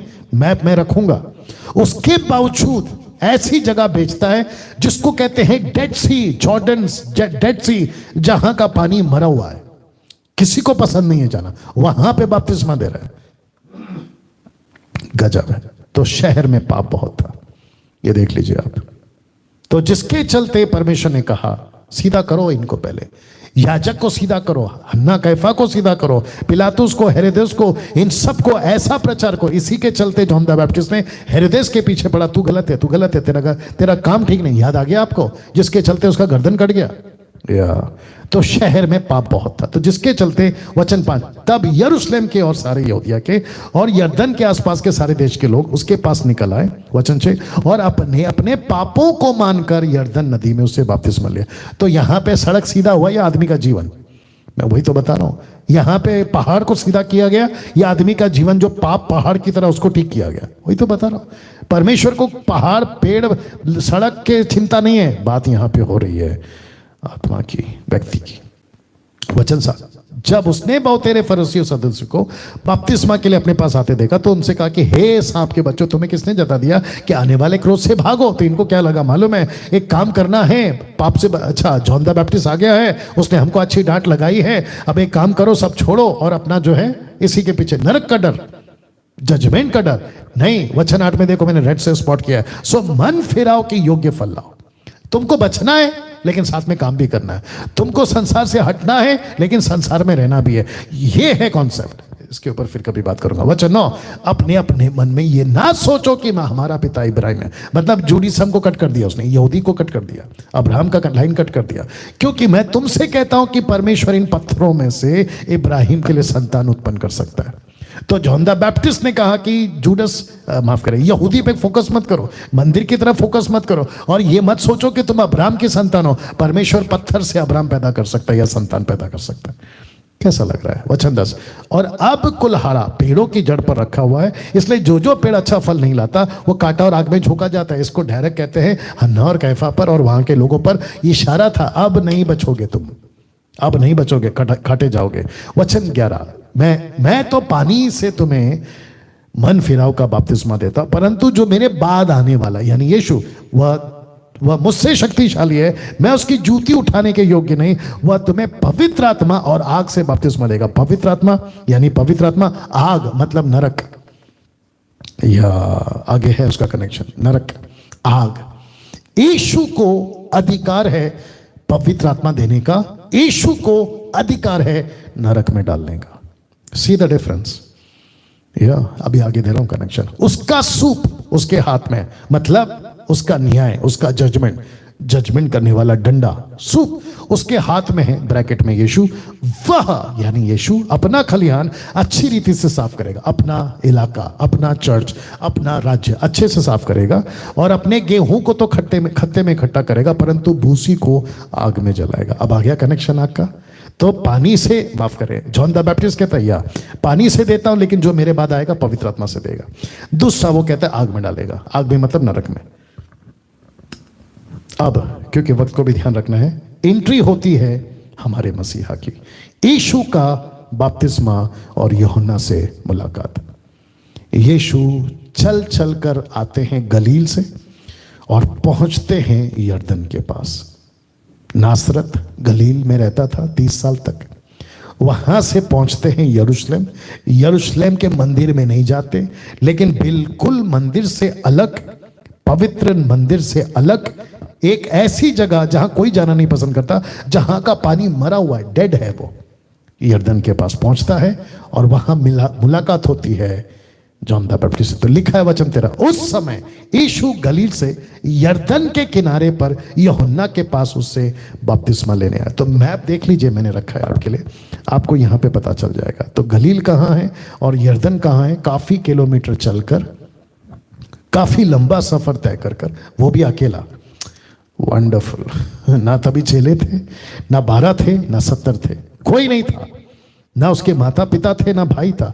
यीशु अकेला घर से सबको टाटा बाय बाय बोलकर निकल जाता है। और यहां से, क्योंकि 30 साल की उम्र हो गई, यहां से यीशु की सेविकाई का क्या कहते हैं, किताब शुरू हो रहा है, अध्याय शुरू हो रहा है। तो लिखा है उस समय यीशु गलील से यरदन के किनारे पर यूहन्ना के पास पहुंचा। मेरा प्रश्न है, यूहन्ना क्यों? यूहन्ना क्यों? फोटो देख लीजिए आप, यूहन्ना क्यों? इस व्यक्ति ने पूछा यूहन्ना ने कि अरे आप क्यों मुझसे बपतिस्मा ले रहे हो, बल्कि मुझे आपसे बपतिस्मा लेना है। तो यीशु कहता है कि देख, तू मेरा कजन है, कजन समझते हैं, रिश्तेदार, रिलेटिव्स है ये लोग आपस में, मरियम की लाइन से, एलिजबा मरियम रिलेटिव्स हैं, ठीक है ना, कुटुंबी, रिश्तेदार ऐसा भी बोल सकते हैं। तो यीशु कहता है कि देख भाई, तुझे खुद को पता है कि तुझे क्यों भेजा गया, तू तू मेरे आगे भेजा हुआ मलाकी का वो दूत है और मैं अचानक प्रकट हो जाऊंगा, तो मुझे इस प्रोसेस से गुजरना जरूरी है। अगर मैं बिना बपतिस्मा के प्रचार करूं उस वक्त यहूदियों को, तो वो कहेगा कि ओके ठीक है, आपने जॉन द बैप्टिस्ट का बपतिस्मा लिया। बोला क्यों? बोला वो उसके बपतिस्मा लेने से तो आपका मार्ग सीधा होगा, आप प्रचार कर पाओगे, आप सच्चाई की बातें कर पाओगे। बोला यस वेरी गुड, तो मैं उसी के हिसाब से आगे निकलूंगा। तो यीशु को जॉन द बैप्टिस्ट से बपतिस्मा लेना जरूरी था, क्योंकि जॉन द बैप्टिस्ट के लिए यही चिन्ह था कि मैं जिसको बपतिस्मा दूंगा उसके ऊपर पवित्र आत्मा उतरेगा और यह साबित हो जाएगा कि यही मसीहा है। आगे रख रहा हूं मैं। तो दूसरे दिन जिसने यीशु को अपनी ओर आते देखकर कहा, देखो यह परमेश्वर का मेमना है जो जगत के पाप उठा ले जाता है। किसने डिक्लेयर किया? जॉन द बैप्टिस्ट ने। अभी मत्ती का 14 में आ गए, 3 का 14 में। वो सिर्फ यूहन्ना से था, ये अभी हम 3 का 14 में आ गए। परंतु यूहन्ना ये कहकर उसे रोकने लगा कि मुझे तेरे हाथ से बपतिस्मा लेने की आवश्यकता है, तू मेरे पास आया है? Question mark. यीशु ने उसको उत्तर दिया, अब तो ऐसा ही होने दे, क्योंकि हमें इसी रीति से सब धार्मिकता को पूरा करना उचित है। तब उसने उसकी बात मान ली। क्यों? क्योंकि परमेश्वर ने इसको सिखाया था जॉन द बैप्टिस्ट को कि जो तेरे पास आएगा, जिसके ऊपर पवित्र आत्मा कबूतर की माने उतरेगा, घोषित कर देना कि यही मसीहा है। ये प्रूफ था। आगे रखूंगा। यीशु बपतिस्मा लेकर तुरंत पानी में से ऊपर आया और देखो उसके लिए आकाश खुल गया और उसने परमेश्वर की आत्मा को कबूतर के नहीं उतरते और अपने ऊपर आते देखा। वचन 17, और देखो यह आकाशवाणी हुई कि यह मेरा प्रिय पुत्र है जिससे मैं अत्यंत प्रसन्न हूं। तो यह आवाज किसने सुनी? जॉन द बैप्टिस्ट ने। यह आवाज किसने सुनी? आसपास के लोगों ने। अब अंत में मैं फिनिश करने वाला हूं। अंत में यूहन्ना बपतिस्मा देने वाले की गवाही इस मसीहा के प्रति जिसने अभी बपतिस्मा लिया। तो मत्ती 3 का 1 से 12, मरकुस का 1 से 8, लूका 3 से 1 से 18, यूहन्ना 1 का 15 से 34 तक मैंने ये रेफरेंस डाले हैं। अगर किसी को पढ़ना है तो आप पढ़ सकते हैं, क्योंकि हम कैरेक्टर्स को स्टडी कर रहे हैं और वो कैरेक्टर कौन है? John the Baptist. तो इन सभी जगहों पर इस व्यक्ति के बारे में जिक्र करा, आप लोग आराम से पढ़ ले। लेकिन अभी मैं जाऊंगा यूहन्ना 1 का 15 से लेकर 34 वचन तक में, जल्दी जाएंगे। यूहन्ना 1 का 15 से 17 तक पहले पढ़ते हैं। देखो क्या लिखा है। यूहन्ना ने उसके विषय में गवाही दी और पुकार कर कहा कि यह वही है जिसका मैंने वर्णन किया। किसका? यीशु की बात कर रहा है कि जो मेरे बाद आ रहा है वह मुझसे बढ़कर है, क्योंकि वह मुझसे पहले था। वाह क्या बात है। अभी कुछ मुस्लिम्स कहते हैं कि कैसे हो सकता है। अभी आप देख लो, जॉन द बैप्टिस्ट के बारे में आप देख लो, वो मुझसे पहले था, क्योंकि उसकी परिपूर्णता में हम सब ने प्राप्त किया। यीशु के अंदर सब कुछ बना है। यूहन्ना, इसी यूहन्ना का 1 का 2 3 4 पढ़ लो। उसके द्वारा ही सब कुछ बना है, बाकी कोई चीज नहीं बनी। यीशु के द्वारा, through him everything was made. Anyway, क्योंकि उसकी परिपूर्णता में हम सब ने प्राप्त किया, और अर्थात अनुग्रह पे अनुग्रह, इसलिए कि व्यवस्था तो मूसा के द्वारा आई, परंतु अनुग्रह और सच्चाई मसीह के द्वारा आई। वचन 19 से लेकर 34 तक यूहन्ना की गवाही यह है। कैसे है? कि जब यहूदियों ने यरूशलेम में याजकों और लेवियों को उसके विषय में पूछने के लिए भेजा किसी को कि तू कौन है, बपतिस्मा दे रहा है, बातें कर रहा है, तू कौन है यूहन्ना के हिसाब से। वचन 20, उसने ये मान लिया और इनकार नहीं किया, परंतु मान लिया मैं तो मसीह नहीं हूं भाई, मसीहा तो अभी आएगा, तुम्हारे बीच में खड़ा है, मसीहा तो आएगा, लेकिन मैं मसीह नहीं हूं। वचन 21 था, उन्होंने उससे पूछा तो फिर कौन है, क्या तू एलिया है? उसने कहा मैं नहीं हूं। ऑफ कोर्स उसको नहीं पता, क्योंकि ये तो प्रोफेसी है, और वो क्यों कहेगा कि मैं एलिया हूं, क्योंकि वो जॉन द बैप्टिस्ट है। अब सुनिए, तो क्या तू वह भविष्यवक्ता है? जिस उसने उत्तर दिया नहीं। वो कौन सा भविष्यवक्ता? अभी कुछ मुस्लिम्स कहते हैं कि व्यवस्था विवरण 18 का 15 और 18 का 18 में एक नबी का जिक्र हुआ है, वो नबी मोहम्मद है। अब मुझे नहीं पता कि उनको ये बात की स्टडी है या नहीं है, लेकिन मैं आपको वचन रखूंगा और मैं चाहता हूं कि आप लोग उसको पढ़ लीजिएगा कि तुम्हारे भाइयों के बीच में, इसका मतलब क्या है? यहूदियों के बीच में से तो जो नबी आएगा वो यहूदी होना चाहिए, और यीशु यहूदी था। कनेक्शन देखिए आप लोग। मैं इसके ऊपर कभी वीडियो बनाऊंगा अगर पवित्र आत्मा लीड करता है, लेकिन इस वचन में मोहम्मद नहीं है। अब आपको कैसा लगता है देख लीजिएगा, लेकिन इस प्रॉफिट में इसकी बात यहां पर हो रही है मसीहा की। क्यों? क्योंकि यहूदी होना चाहिए, तुम्हारे भाइयों के बीच में से यहूदी होना चाहिए। आप लोग बाकी जानते हैं कि मोहम्मद क्या है। तो क्या तू वह भविष्यवक्ता है? उसने उत्तर दिया नहीं। इस वचन के मुताबिक 22, तब उन्होंने उससे पूछा फिर तू कौन है, ताकि हम अपने भेजने वाले को उत्तर दे। तो अपने विषय में क्या कहता है? वचन 23, उसने कहा जैसा यशायाह ने कहा मैं वो हूं। मुझे मत पूछो मैं कौन हूं, मैं नहीं हूं मसीहा, मैं नहीं हूं वो, मैं नहीं हूं ये। लेकिन यशाया ने जो कहा मैं वो हूं, क्या है? मैं जंगल में पुकारने वाला शब्द हूं। सी वॉइस, वॉइस मैं आवाज हूं कि तुम प्रभु का मार्ग सीधा करो। वे फरसियों की ओर से भेजे गए थे। अब ये जो फरसी है ना, शास्त्री फरसी, ये ऐसे लोग हैं जिनका ओल्ड टेस्टमेंट में कोई कनेक्शन नहीं है। ये अचानक से कहां से है मैं रखूंगा आपको, लेकिन उन्होंने बहुत परेशान किया, यीशु को भी परेशान किया। 25 उन्होंने उससे ये प्रश्न पूछा, यदि तू ना मसीह है, ना एलिया, ना या भविष्यवक्ता, डिटरोनॉमी 18:18, तो फिर बपतिस्मा क्यों देता है? बपतिस्मा क्यों देता है? 26 उसने उनको उत्तर दिया, मैं तो जल से बपतिस्मा देता हूं। मैं बपतिस्मा दूंगा क्योंकि मुझे आज्ञा दी गई है, मैं तो पानी से दे रहा हूं। देखो उसने कैसे टॉपिक को चेंज किया। परंतु तुम्हारे बीच एक व्यक्ति खड़ा है जिसे तुम नहीं जानते, क्योंकि मैं डिक्लेयर करूंगा कि वो कौन है जिसे तुम नहीं जानते, अर्थात मेरे बाद आने वाला है, जिसकी जूती का बंद मैं खोलने के योग्य नहीं हूं। वचन 28, ये बातें यरदन के पार बैतनिया में हुई जहां यूहन्ना बपतिस्मा देता है। यरदन के पास बैतनिया, देख लीजिए एरो किया है मैंने। बैतनिया यरूशलेम में है, मंदिर अलग, बैतनिया अलग। यीशु कहां से आया? गलील से। ऐसे चलते चलते चलते चलते आए। वाह। 29 दूसरे दिन उसने यीशु को अपनी ओर आते देखकर कहा, देखो ये परमेश्वर का मेमना है जो जगत का पाप उठा ले जाता है। वचन 30, यह वही है जिसके विषय में मैंने कहा था, एक पुरुष मेरे पीछे आता है, मुझसे श्रेष्ठ है क्योंकि वो मुझसे पहले था। मैं तो उसे पहचानता ना था, परंतु इसलिए मैं जल से बपतिस्मा देता हुआ आया कि वह इज़राइल पर प्रकट हो जाए। और यूहन्ना ने यह गवाही दी, मैंने आत्मा को कबूतर के समान आकाश से उतरते देखा और वह उस पर ठहर गया। मैं तो उसे पहचानता नहीं था, परंतु जिसने मुझे, ये वापस रिपीट हो गया, जिस पर तू आत्मा को उतरते और ठहरते देखे वही पवित्र आत्मा से बपतिस्मा देने वाला है। तो जॉन द बैप्टिस्ट को डिक्लेयर करना था, क्योंकि जॉन द बैप्टिस्ट ही सबको बपतिस्मा दिया, कबूतर नहीं उतरा। शास्त्रियों को बपतिस्मा दिया, कबूतर नहीं उतरा, पवित्र आत्मा नहीं उतरा। कबूतर मतलब पवित्र आत्मा, लेकिन शेप था कबूतर। बाकी सबको बपतिस्मा दिया 2-3 दिन पहले, किसी पे नहीं उतरा, लेकिन यीशु पे उतरा। क्यों? ताकि उसको गवाही देना था, यही है। तो लिखा कि जिस पर तू आत्मा को उतरते ठहरते देखे वही आत्मा, पवित्र आत्मा से बपतिस्मा देने वाला है। और देख और मैंने देखा और गवाही दी है कि यही परमेश्वर का पुत्र है। वाह, कैसा लग रहा है?